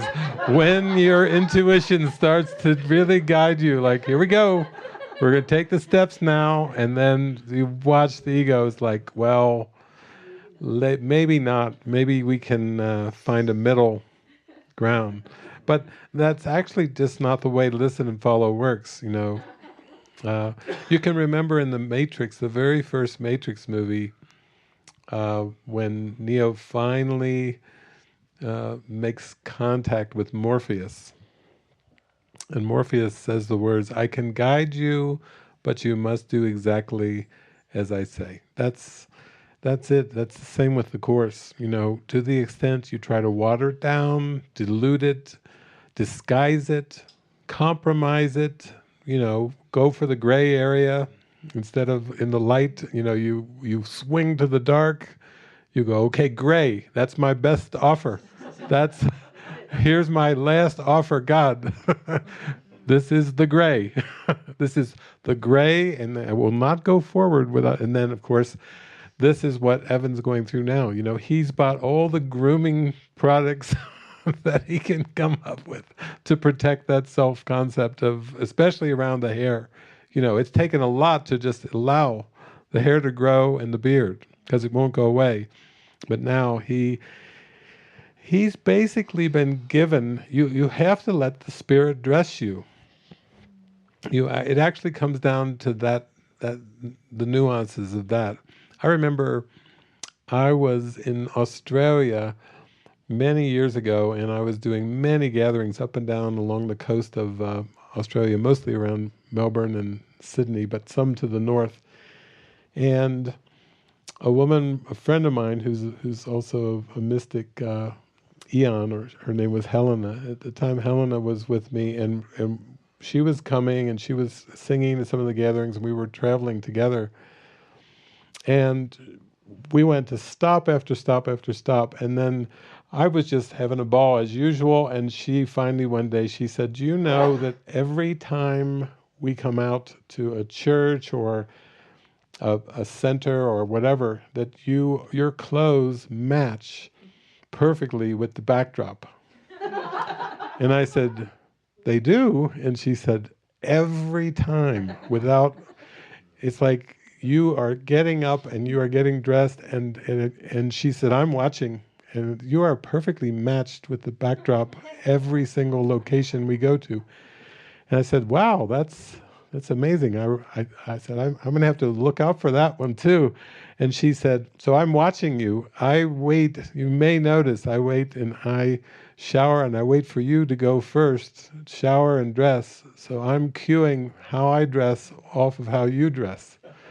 I said, really?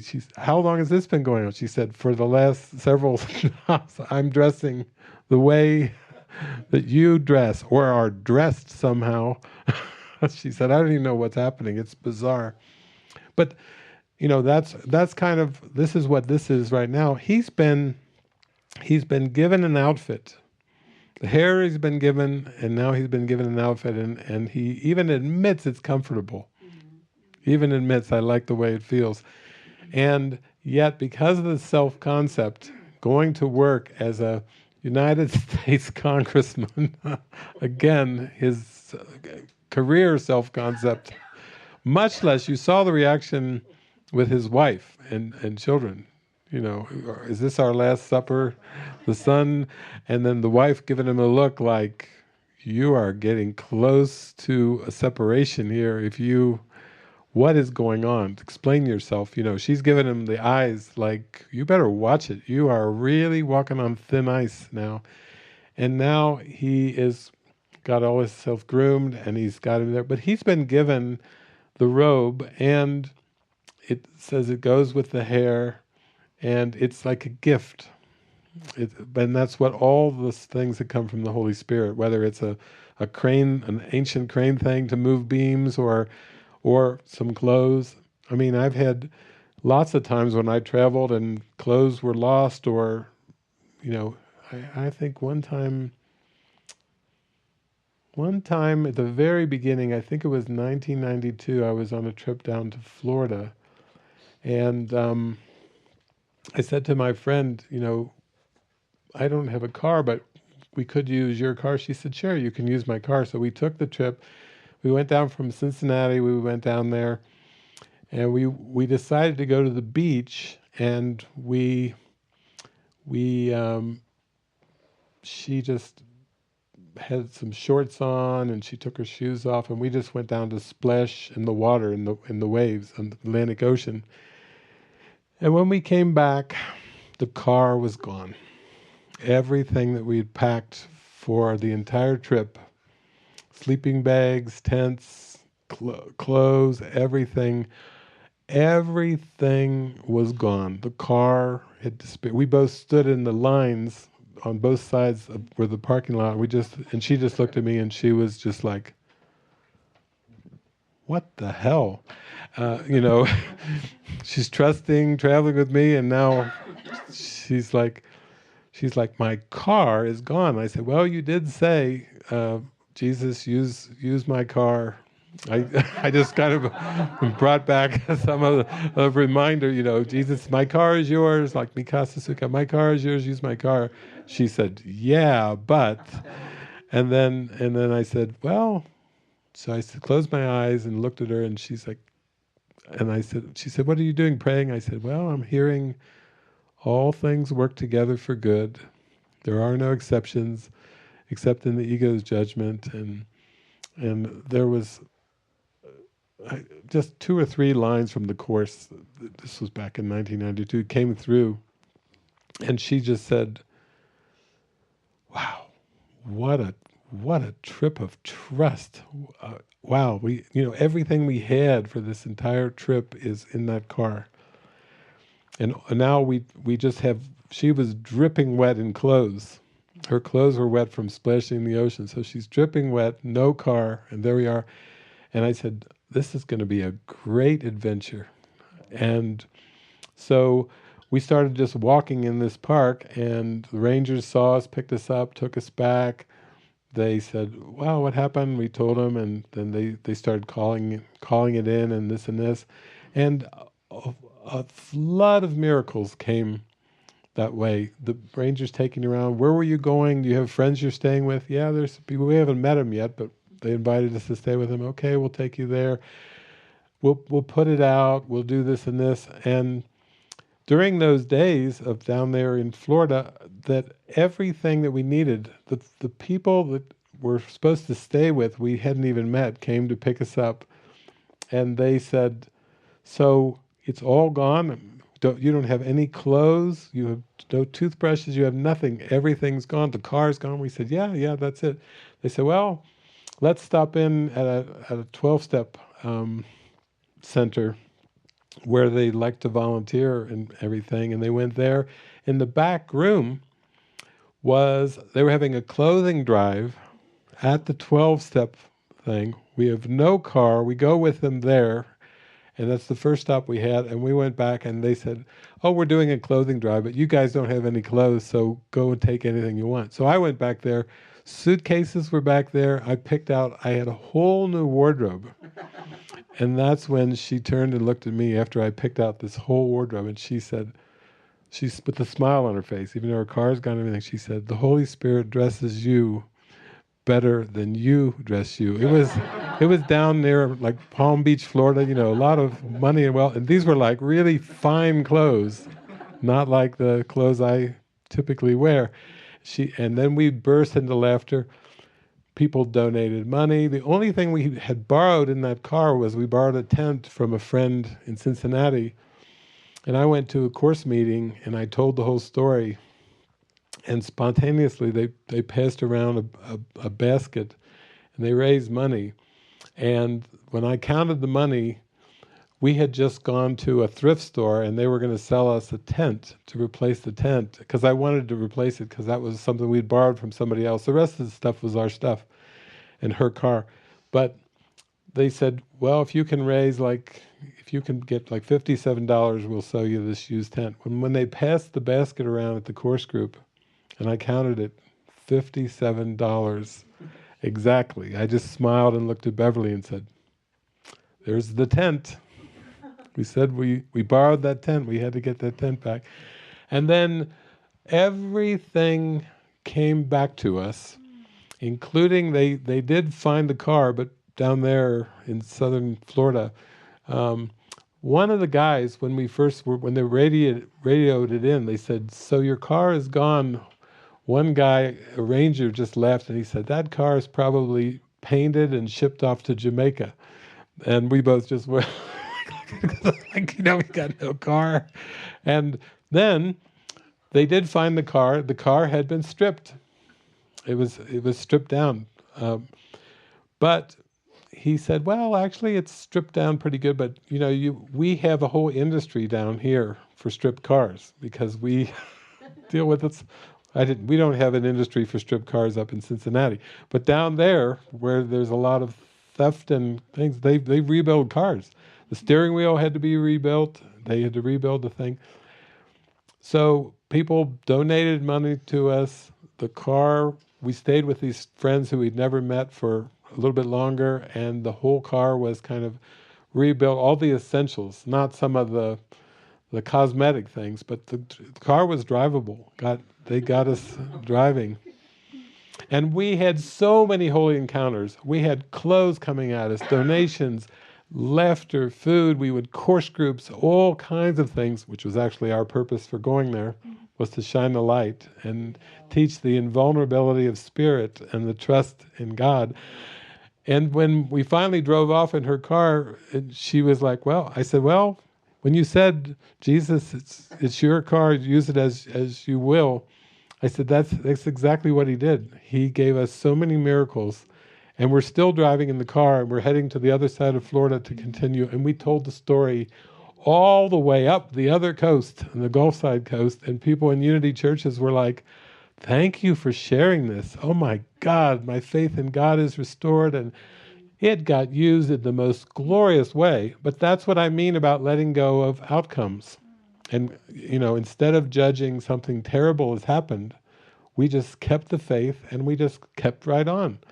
And it got used for the glory of God, truly. So in the movie here, Evans, clearly he's been given instructions. Now he had his kids involved. He's starting to speak it, but it's still the body self-concept. That's always the trigger, is the body. He's like, "I'm not wearing that robe." I mean, he knows the looks that he got when he first walked in with the beard. But now to go into the United States Congress where they're going to try to pass a bill wearing a robe, this is where you can see he's like saying, his actions are saying, "I draw the line here. I'm going to groom the beard and put the ponytail in front and put the suit on." He's drawing the line there, like saying to God, that's absolutely too far. The robe, you say it's a gift, funny. No. And so we see what happens here. Okay. See, when you go with it and you trust and you just keep taking the steps, then things start to appear that you never imagined, you never expected. I mean, I was voted most quiet in my senior class, and I'm in the yearbook holding a microphone like this, with the woman who was voted most quiet as the female, and that's the yearbook photo in 1976 in the Deer Park. And that was 76, could I have seen what would happen between then and 2022? No, not at all. That we would be out in rural Utah watching this movie and laughing about these topics and themes, which actually are quite profound. This movie is, Tom Shadyac, he's going after it. He's a very devout Christian, but whoa, he's letting the Spirit make a movie through him that is deep. It's just really deep. It's great for teaching. But the thing is, you can see with the family how they just got to a point of disbelief and left. But then, with God's help, coming back. And then, even when he's talking about the flood, she's like almost like that look, like, don't say that word. But then they see all the animals. And the witnesses will keep coming in your life. That's how we go of bringing the illusions in our mind to the truth. We need to be led through the symbols. It's too big of a step to go without the symbols. We need to have a gentle approach to wake us up. So the symbols are always there. They just keep meeting us. Just when we're just starting to doubt, there's another symbol that comes in.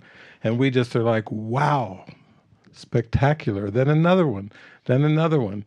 And Jesus did address this 2,000 years ago when he came back after the resurrection and he was with the apostles.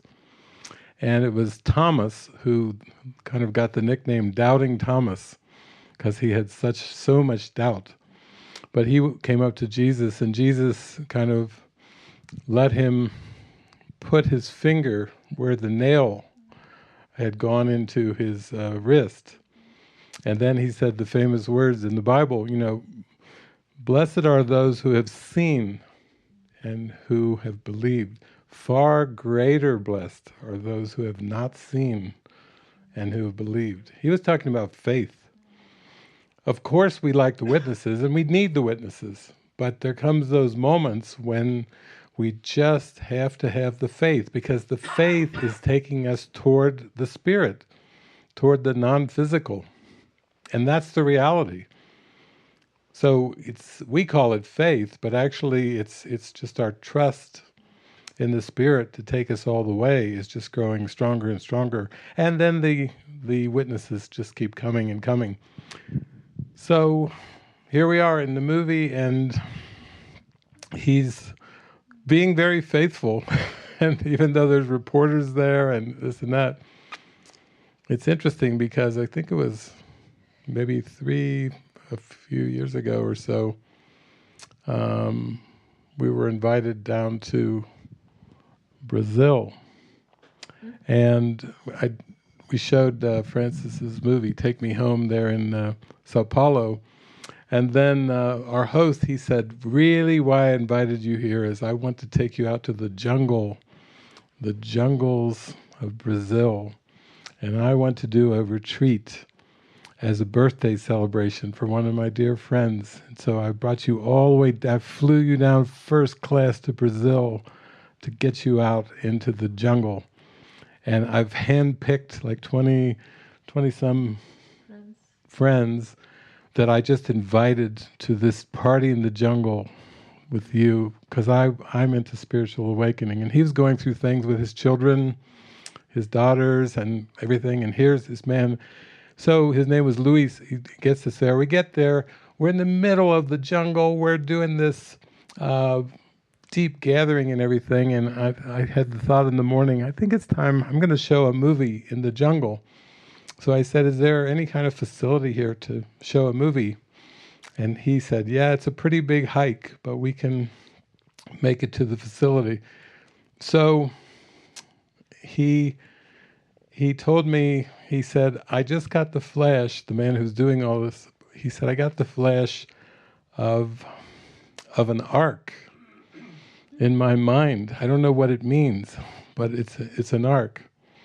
So I thought, I know what movie I'm showing. So we have to go hike way to this building. We go way down there, and here is this log structure in the jungle that looks like an ark. And I was like, wow, what is the Holy Spirit got in for these people here in the jungle? So we get there, and we went into this wood structure, and everybody had to line up and the movie, and we were looking with these big beams going across. It's like we're watching this movie inside of an ark in a jungle in Brazil. And I'm thinking, it's going to be, it's exciting, what's going to happen? So you'll see the scenes that are coming up, because when the water comes, the skies opened up down there in Brazil, and the winds came, and the doors blew open right at the same scene. And everyone was like, it was like merging two worlds, the dream world and the movie world.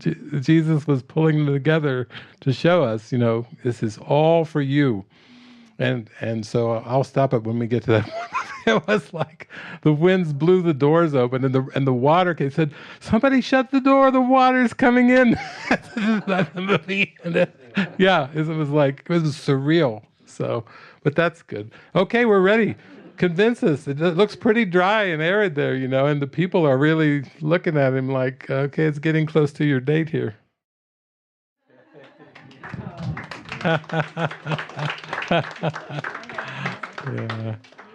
Yeah. That's a good one for teaching purposes. Yeah. What a way to start Renovatio. Yeah, that's our beginning of Renovatio. Yeah, rebirth. Yeah. Because, when you kind of get mesmerized by just the seeming day-to-day routine of things, then the ego will use that too, and will just say, come on, don't fool yourself. You're not going anywhere, and I've got you here, and you're going to die like all the rest have done, and this and that. But we have a great God, a great inner teacher that knows who we really are, and really is doing everything to come through. Just come through the movies, through the songs, through the dances, through everything to really reach us, reach our mind, and say, yeah, you are entitled to miracles, and you have a destiny, you have a glory, and don't even hesitate to go for it. And that's just what I would say, is that there's been, oh my gosh, unspeakable miracles in just day after day, country after country, place after place.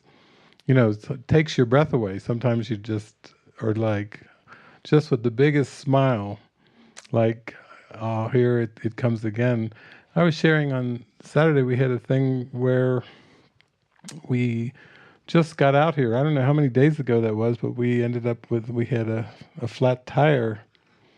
We were coming back from a day out, Kirsten and Svava and I, and we're driving up the canyon, and when we left, they were dragging the canyon. They were like going through to drag the dusty roads and everything. And then when we were coming back, I think Svava saw a sign that said road work, in the canyon, and we were driving. And then when we got really close, the bottom of the driveway, the little symbol on the car, it kind of is like a car spacecraft. It is one of those electric cars. It starts to flash. The left rear tire comes up like out of some kind of Star Wars movie, red thing, and we were like, it's losing air. And then when we got to the top of the driveway, we opened the door and we could hear, it was like going down, and they were going, I was there. She said, can we drive it? I'm driving it. I'm getting it over. So I kept driving it. By the time I drove it and stopped it, I got out and looked. It was completely flat. It was completely flat. And then started this comical thing of trying to get well, first of all, fix the tire.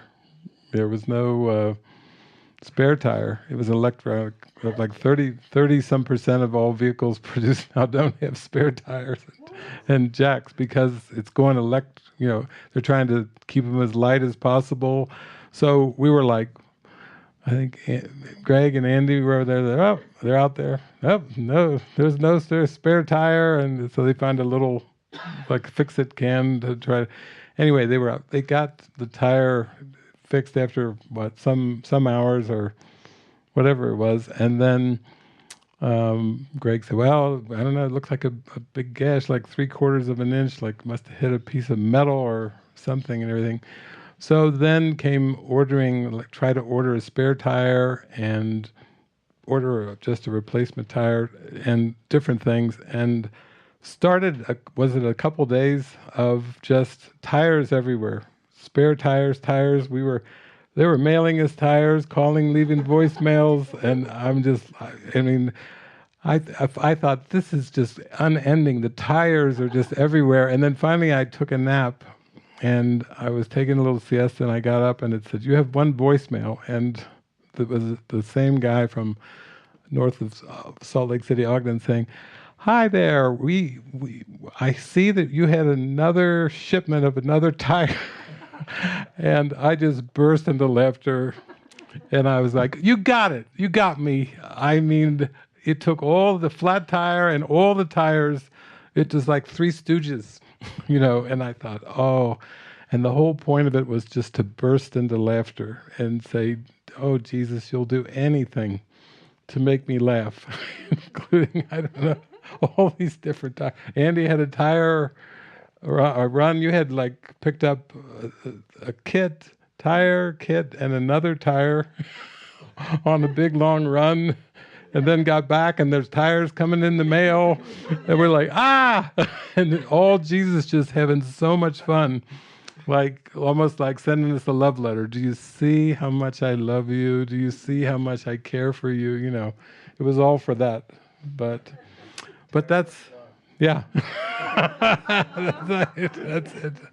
That's it. So, but I think that's the whole point of the whole listen follow, is just to get you to the tipping point where you put the defenses down, you put the shields down, and you just accept that there's so much love and we're so cared for. And it didn't seem to, the tires just were coming and going. We could, it got to be, Jesus says in the Course, you have no control over the world you made. And we were like, got it. We see it. So that's the thing. And then you just kind of pray. We always pray, we talk things out. That's been our method of listen and follow, is to pray and talk things and talk about things, share things, and just kind of clear. It's all about clearing any kind of doubt or any kind of suspicion or any kind of negative thought. Just like everything's a backdrop for just this cleansing and clearing and purification. And then, of course, at the end comes the laughter. When you've done the clearing, when you've really done the work, then you do laugh, because you don't hold on to those thoughts of outcomes, future outcomes, past outcomes, future outcomes. You start to realize, no, I'm safe. There really are no problems in this moment, in this very moment. You really start to realize that. Like, oh my gosh, it's true. There aren't any problems in this moment. They're just, as he says, the body, at no single instant does the body exist at all. It's always remembered or anticipated. So it's the same with the problems. At no single instant is there a problem. The problems are always remembered or anticipated. They're all part of this hypothetical scheme to try to scare us from time, from using an invention of the ego. Eternity doesn't need time, but the ego does. The ego needs a mask to hide under, to hide behind, and time and space is the mask. But we're onto it now. We're onto it. So, we have a microphone? Yeah. Jeffrey's got the microphone. If there's anything you want to share or any questions or... It was a little surprising that his wife didn't just lose it. I mean, she stayed pretty calm, other than I'm packing up the kids and I'm leaving. There was no hysterical fight with them. She was just like, you're nuts and I'm going. That was kind of surprising. Yeah, she did kind of forecast it, though, when she said something, made like a veiled joke about, or we left everything, or we just going to end up like depressed. Mm-hmm. So that was her future fear, was just, oh my God, we left Buffalo, we left our life, and we came here to start anew, and now this, whatever you're doing is going to lead us to depression, which is sadness. It wasn't so much anger and like hysteria. It was more like a sad story. That was her fear, I think. Yeah. And the ego will come at any angle. For some people, it's being homeless or having a long terminal illness or long period of pain, or it can take different forms. But for some people just feel like that's the way their life has played out. It's like just sad, just all the hopes and dreams, and then when they seem to be unfulfilled, they say that, people will say that even now with the way the economics and the pandemic and the war in Ukraine, people are just like, oh, so disappointing.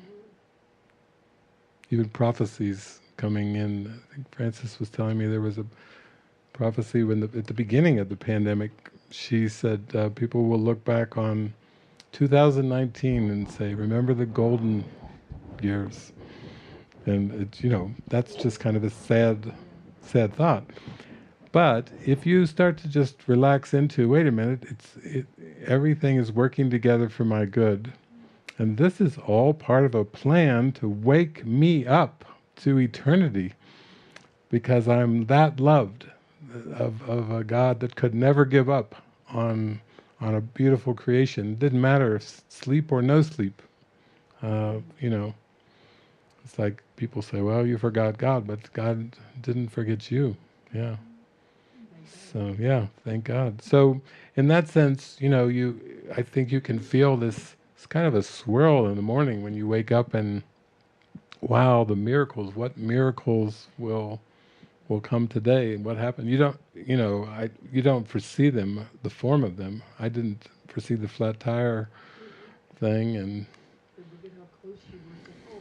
yeah, we were driving, yeah, we were driving for so many miles through canyons, and then right when we get there, oh, you have something wrong with your tire. Then we heard the air coming out when we got out of the car at the top, and then, yeah, so, yeah.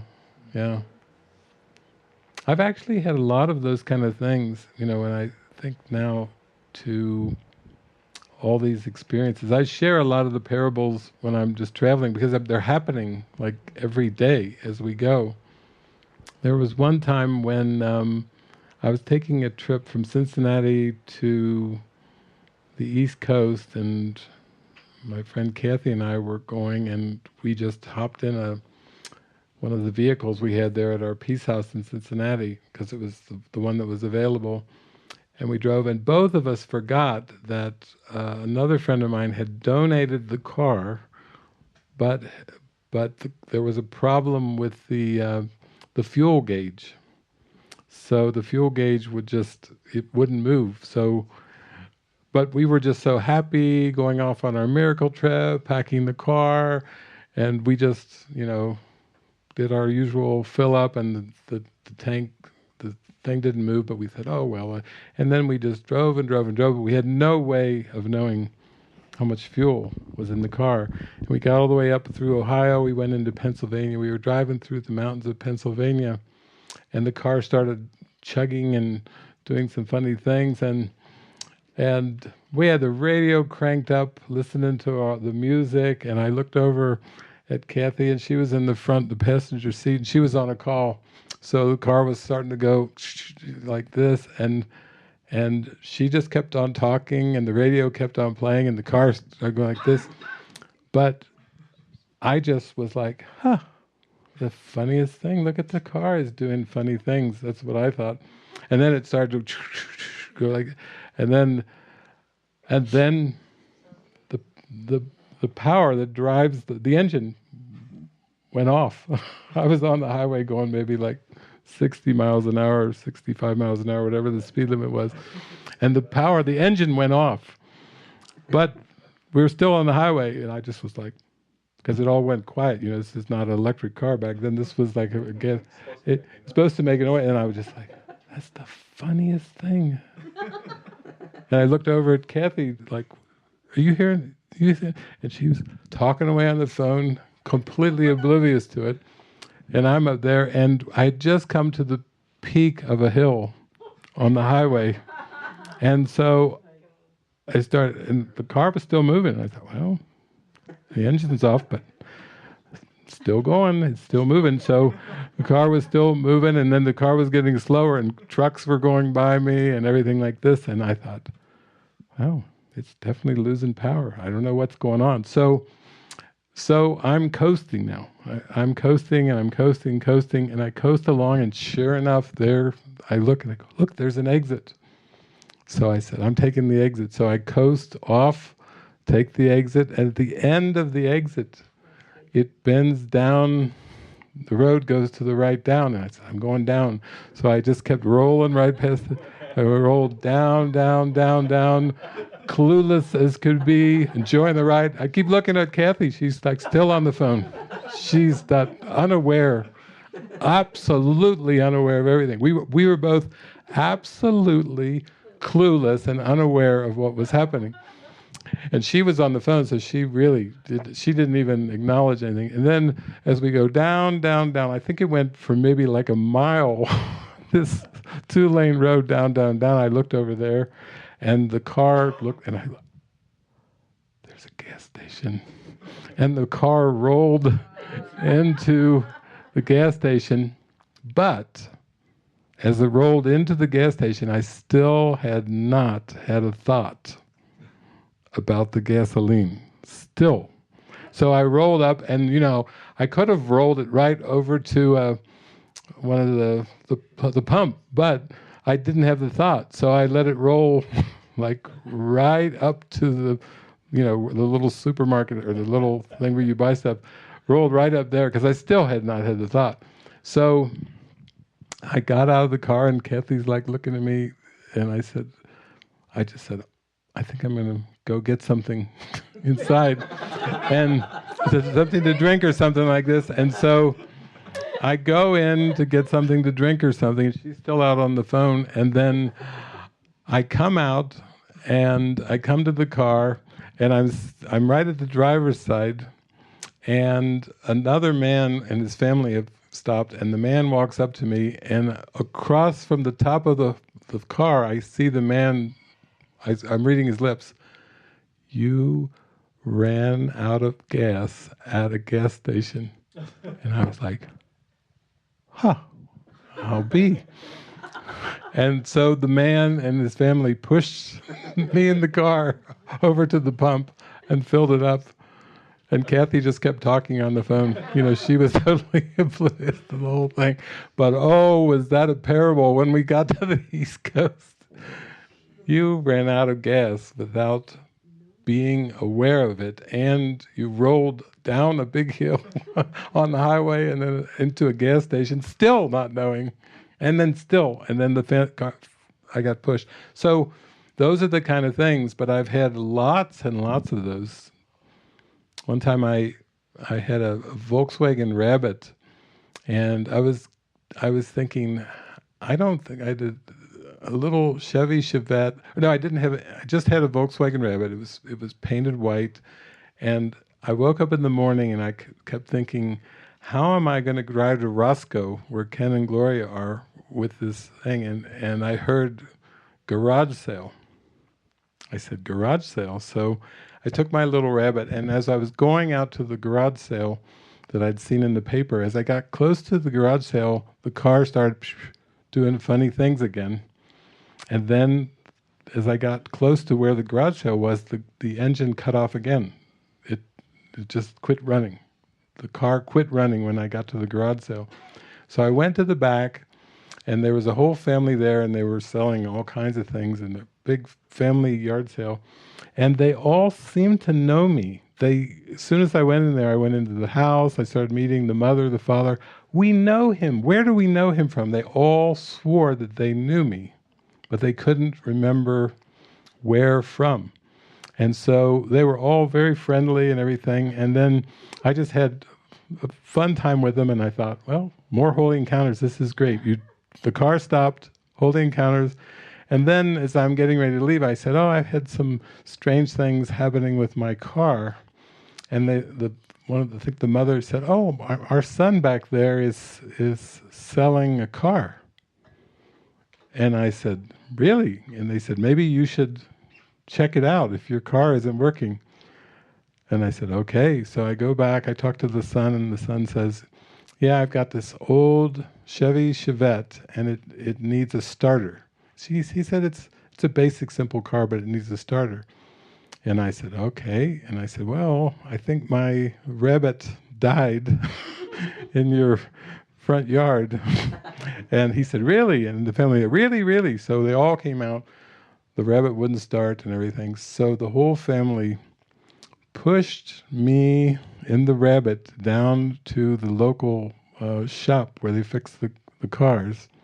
And then they went back and came back, and they pushed me in the little Chevette that needs a starter down to the same place. That was my first car, a Chevrolet Chevette. Chevy Chevette, yes.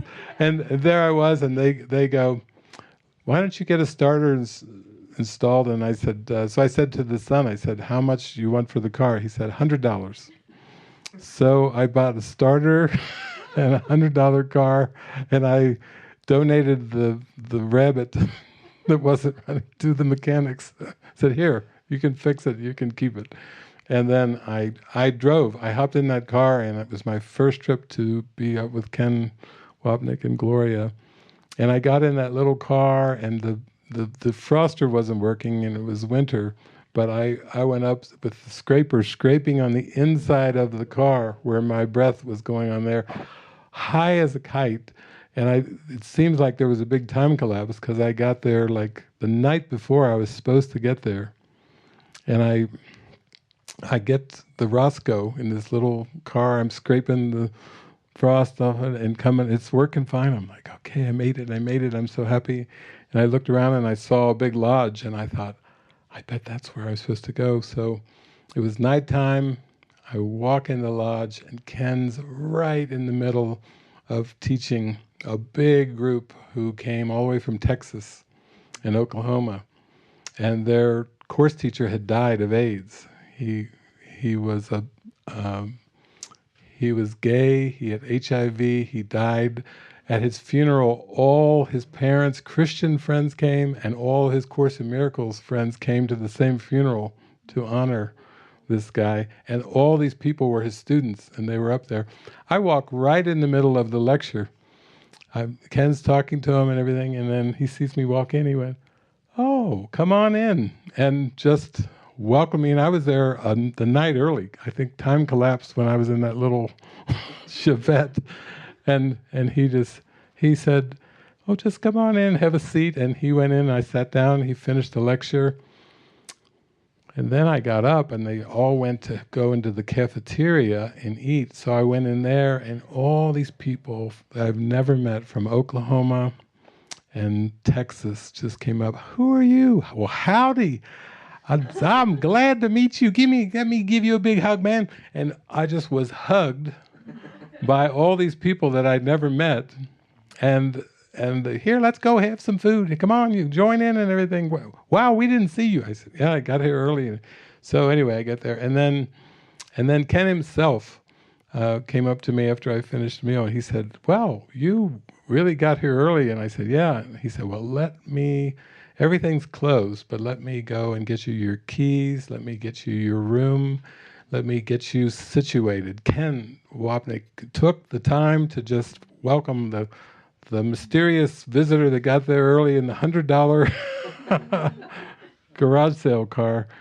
And I was totally welcomed in, and with such love, And then I got to meet all those people. And then after I finished that retreat, I thought, that was probably like 1990. I thought, I think I'm supposed to start traveling. Jesus wants me to travel and share these ideas. So off I went, and the people that invited me in on that trip were people I met. I went to Oklahoma, Texas, at the start of that like 5.5-week trip. They all, well, come on by, we're here, you just call me up. And oh yeah, they were all there. I met them, and then they welcomed me in, and that was my beginning of my first trip of many years of driving around the United States and Canada in by vehicle. And then I started flying to Argentina and 44 countries, and that was a lot later. But that was all orchestrated. Jesus arranged frequent flyer miles, invitations. Going to Argentina, he arranged like 19 consecutive gatherings in the Buenos Aires area with people I had never met, sent 12 translators in to translate for me, arranged everything on 19 gatherings in 19 days. And even the Course in Miracles facilitators were like, wow, we've never seen it. There was no arguing about certain days. It just all went click, click, click, click, click. Like it was all part of a prearranged plan, and even the translators, it clicked in. And I did feel like that arc, like the water had me, and I was just like, I had been to Canada. That's as far as I had gone, and now I was down in Buenos Aires, Argentina. And my friend Resta was saying, well, David, it's great. It's all miraculous, and it's great that you're going down, and we're all going down with you. And this guy won the frequent flyer, like a thing with hotels and airlines. Hecutiva, we flew business class, 4 of us, and everything was arranged because he won some kind of contest on Grupo Taka and a lot of the South America airlines for business. And then when we got that, but Resta was saying, it's all miracles and everything, but when you get to Argentina, you will have a major problem. And I said, really? What's the major problem? And she said, they speak Spanish and you speak English, and you will have a major problem when you go down to Buenos Aires. And I said, I don't know. I think Jesus is going to arrange something. I don't know what. And then all these amazing translators showed up, were so emotional and so just, he sent in all the translators. It was, it just knocked my socks off. It was like some of my early trips. That was an international one that just blew my mind. And so I was just like, oh, well, I can see you have no trouble arranging time and space, as you said in your book. If you'll be a miracle worker for me, I will arrange time and space for you. And I said, this is like fairy tale stuff. This is absolutely. So these kind of movies where they can seem like extreme with the symbols, but for me, it's not really extreme because of all the miracles that have happened without my conscious effort. It was like, he says, I'll go before you, making straight your path, leaving in your way no obstacles to bar your way. It's literal. It's just all actually what he's speaking in the Course is all very, very literal.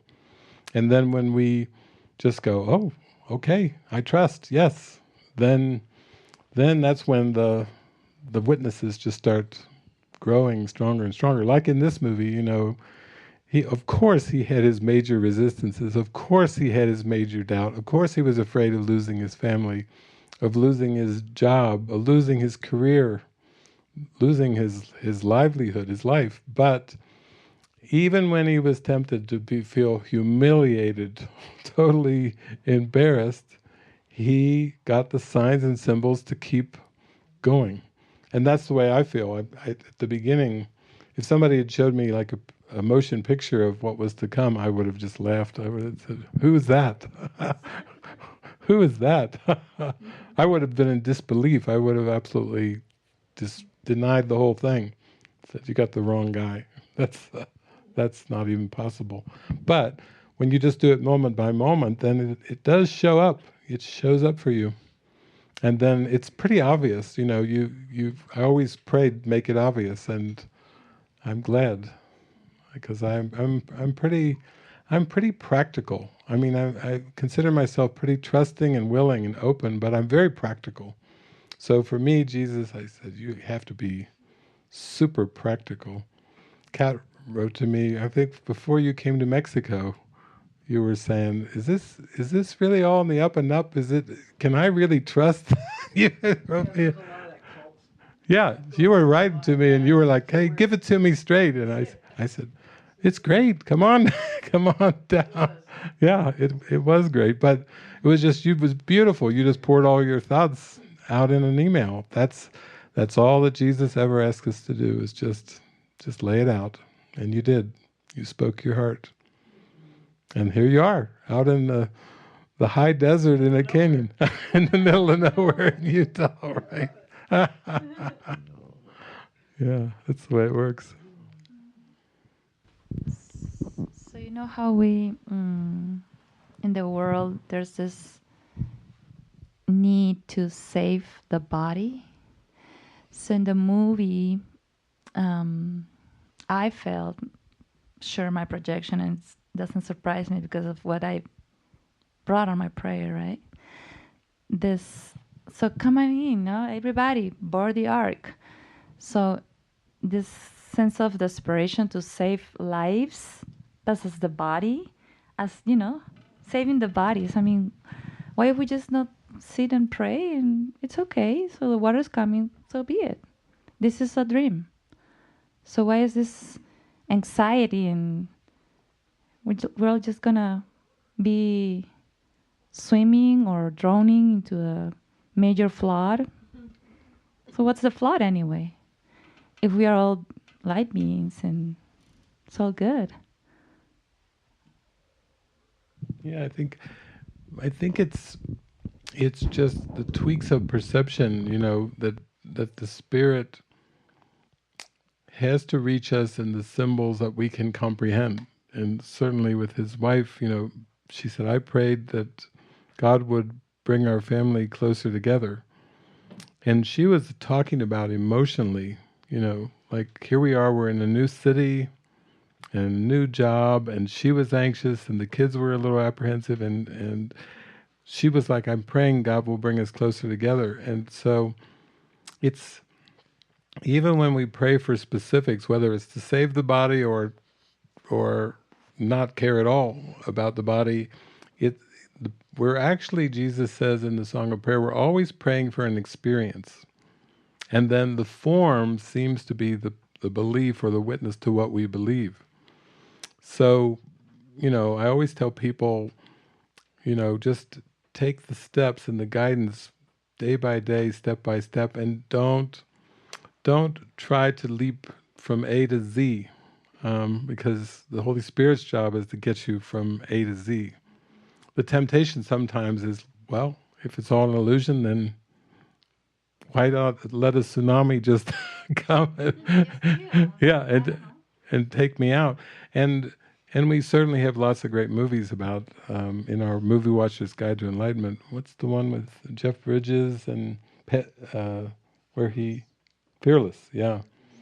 Where he's in the plane and then the plane starts going down and he's in a mystical state and he's just comforting and blessing everybody in that movie. Yeah. So those are great symbols too, about how it's all a state of mind. So you can be peaceful regardless what the situation was. I was flying to South America one time, and I don't know what, we were over the northern I don't know if it's Venezuela or Colombia, and flying, I think maybe it was flying to Colombia or something, but we were way up there, and maybe 30,000 feet, and we were flying through a thunderstorm and lightning, and I mean the lightning was just slicing. You look out the windows and you could just see lightning bolts going, and the plane's going like this, and the lightning, and it's howling and everything like this. And I have to say, I was just so happy. I was like, oh, this is the coolest thing, I thought. And people, then when I tell the parable, people would say, but you know, the plane, it could have gone down easy there. And I said, yeah, I wasn't really thinking about that or the outcome. They said, well, what would you do hypothetically if you were in a plane that was making a nosedive down there? And I'd say, well, I'd be rejoicing all the way. Right. Let's have a party if we can stay in our seats to go down there. But you know, that just, it comes more and more just from a sense that God really is God, is because we're spirit. And, you know, even when you have a nightmare or a bad dream, when you wake up, you know, you're relieved. You just go, phew, so glad that wasn't real. And that's kind of, from the angel's perspective, that's it, you know. No matter how fearful and intense it can be for you, you know, you're going to really be grateful when you see you just made it up. And it was like a nighttime dream, you know, where you come out of it and you may still be sweating or breathing, but you just, wow, that wasn't real. That's the kind of feeling. You get more, stronger faith in that, you know, like that's the reality of things. It's a dream, you know, merrily, merrily, merrily. You know, the old life is but a dream. You go, oh, okay, yeah. So yeah, I don't think it's. You don't really, as he says, I think in the Bible, you need merely cast your cares upon him, for he careth for you. You know, you don't really have to try to push the body away, and you don't really have to try to raise the body up and kind of embellish it. You know, you can just say, "Wow, thank you for the mind training.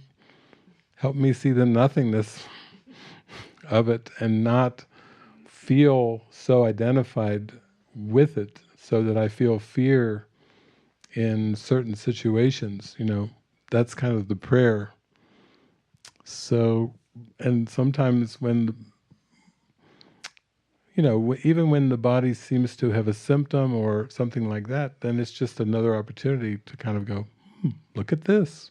Almost like a child, look at this, you know, like seeing it for the first time. What have we here? And I've had that happen many times. You know, one time I forget where I was or what I was traveling, but I remember I was brushing my teeth and I was rinsing my mouth out, and I was spitting into the sink, and it was bright red.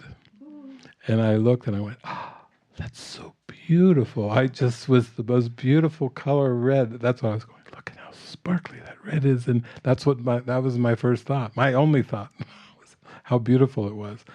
From a worldly past learning perspective, that's not the best scene to see when you're a dentist, former dentist, she's laughing. That's not so good.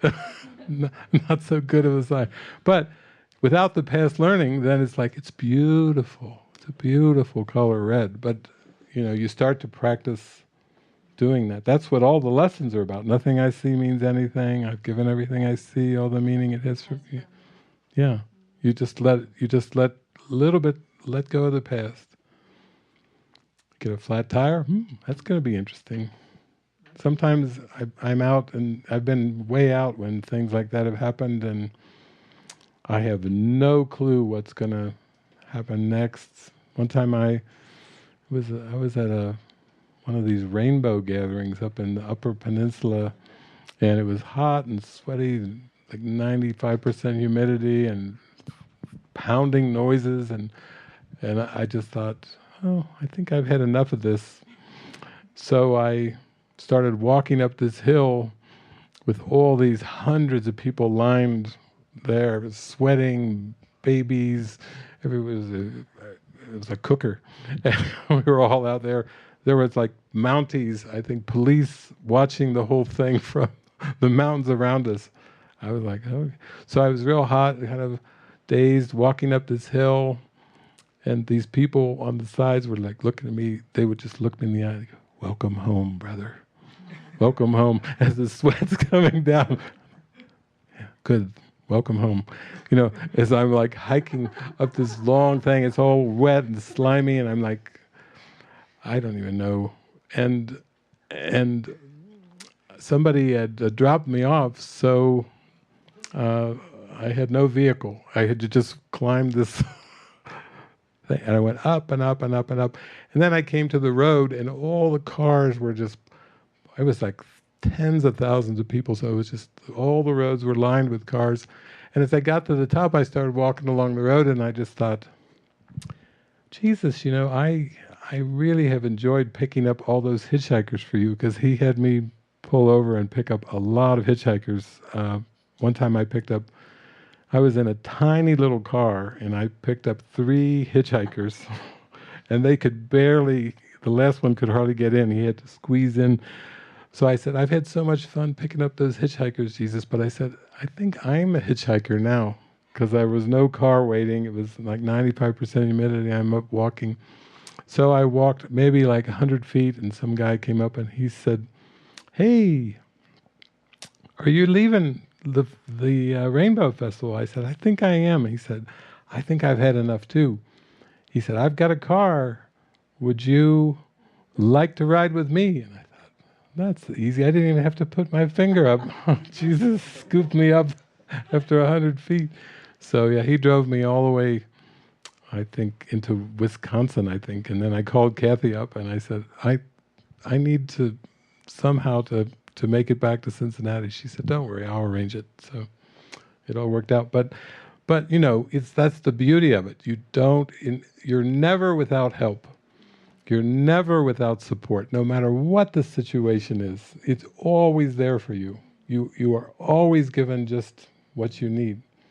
And then you just try it out, and then you start to realize, oh my gosh, he means nothing you need will be denied you. He says in the Course, he actually means it. Nothing you need will be denied you. Not one seeming difficulty, but will melt away before you reach it.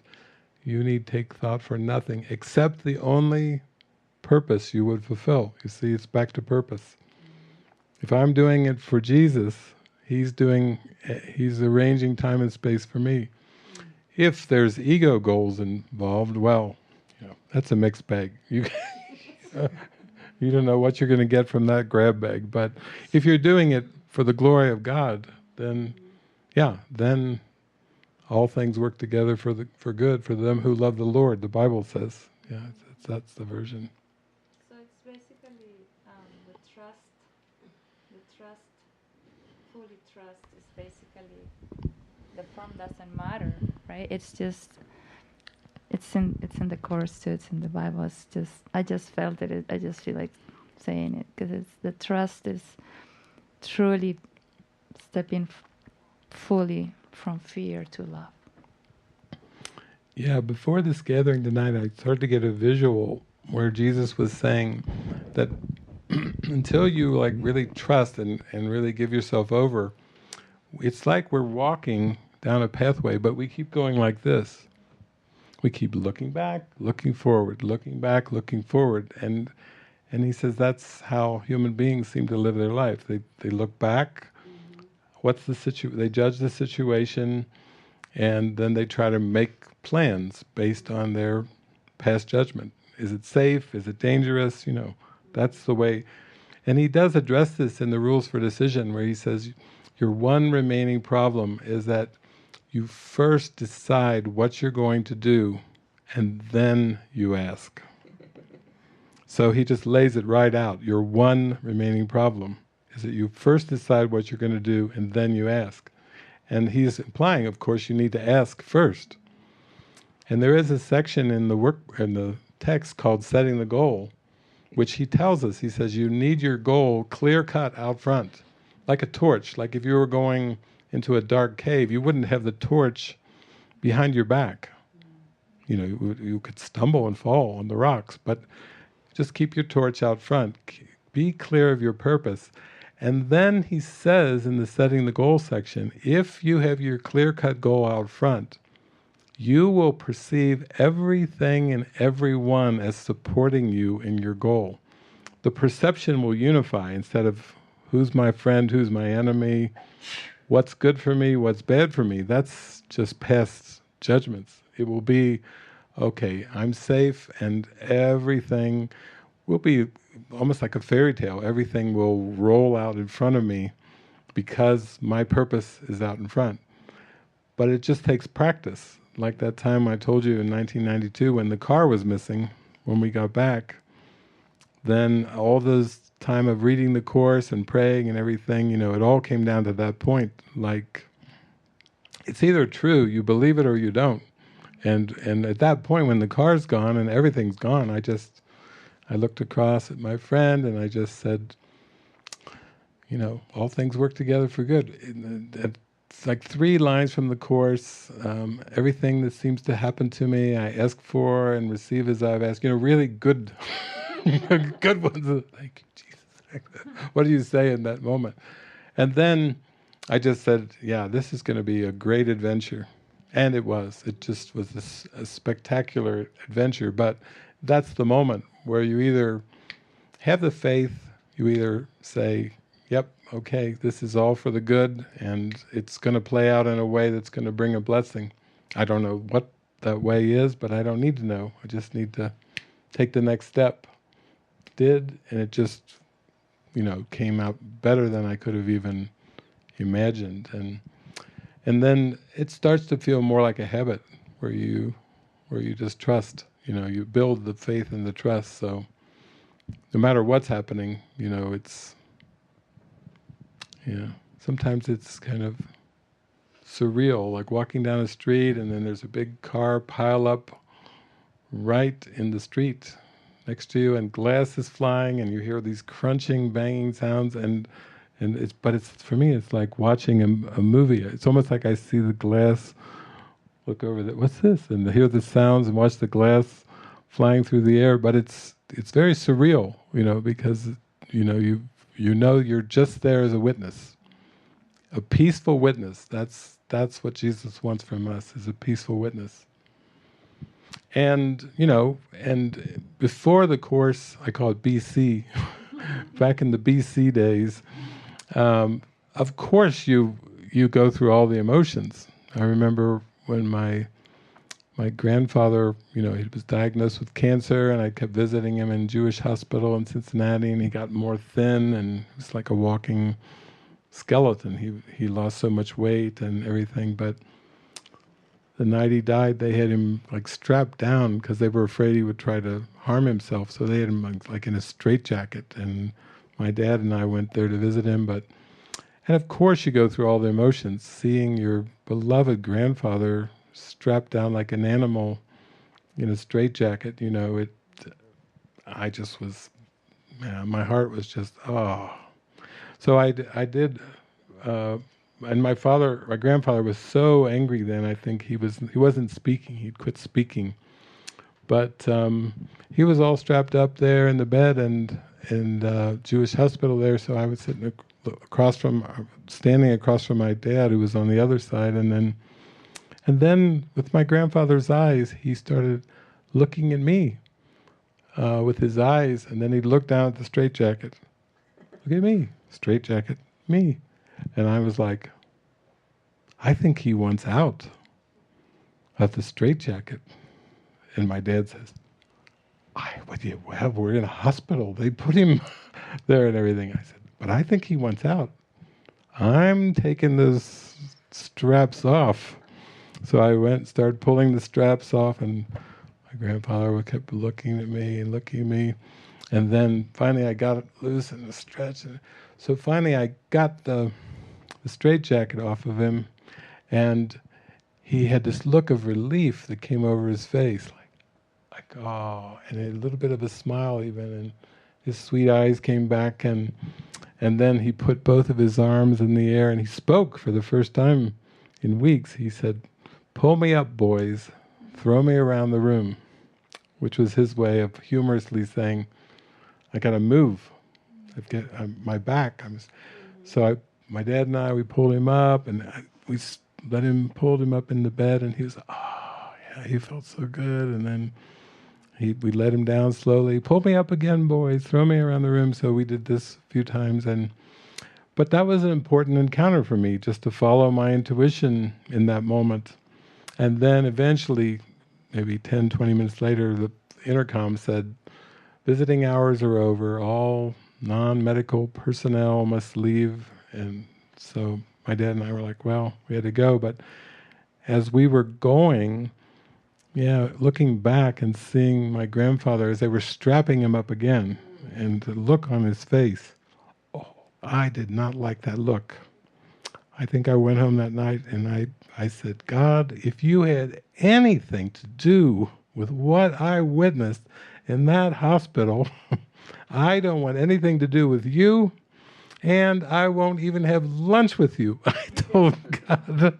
And then that's when that opened up the portal where it's like, oh, my beloved, I don't have anything to do with what you just witnessed, but I'm here for you and I can help you. And that was before the Course, but that was, that's the kind of thing, it's a very emotional thing, but that's BC, of course, BC, what are you going to do? But when we have a book like the Course, we can just pray and say, oh, this is all happening for me.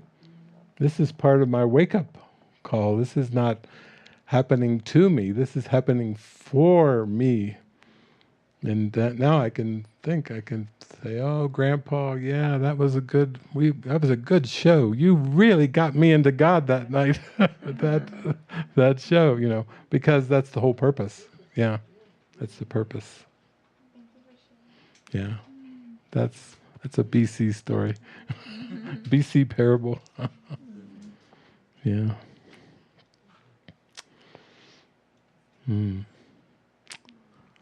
Good stuff. Well, it's heading for 10 o'clock, and we've got another day tomorrow, so we'll just see what comes up, what themes. This one dropped in pretty easily and obviously. It's a good, funny comedy to start us off, and then we can roll into whatever we need to see to help us, feel the love, feel the release.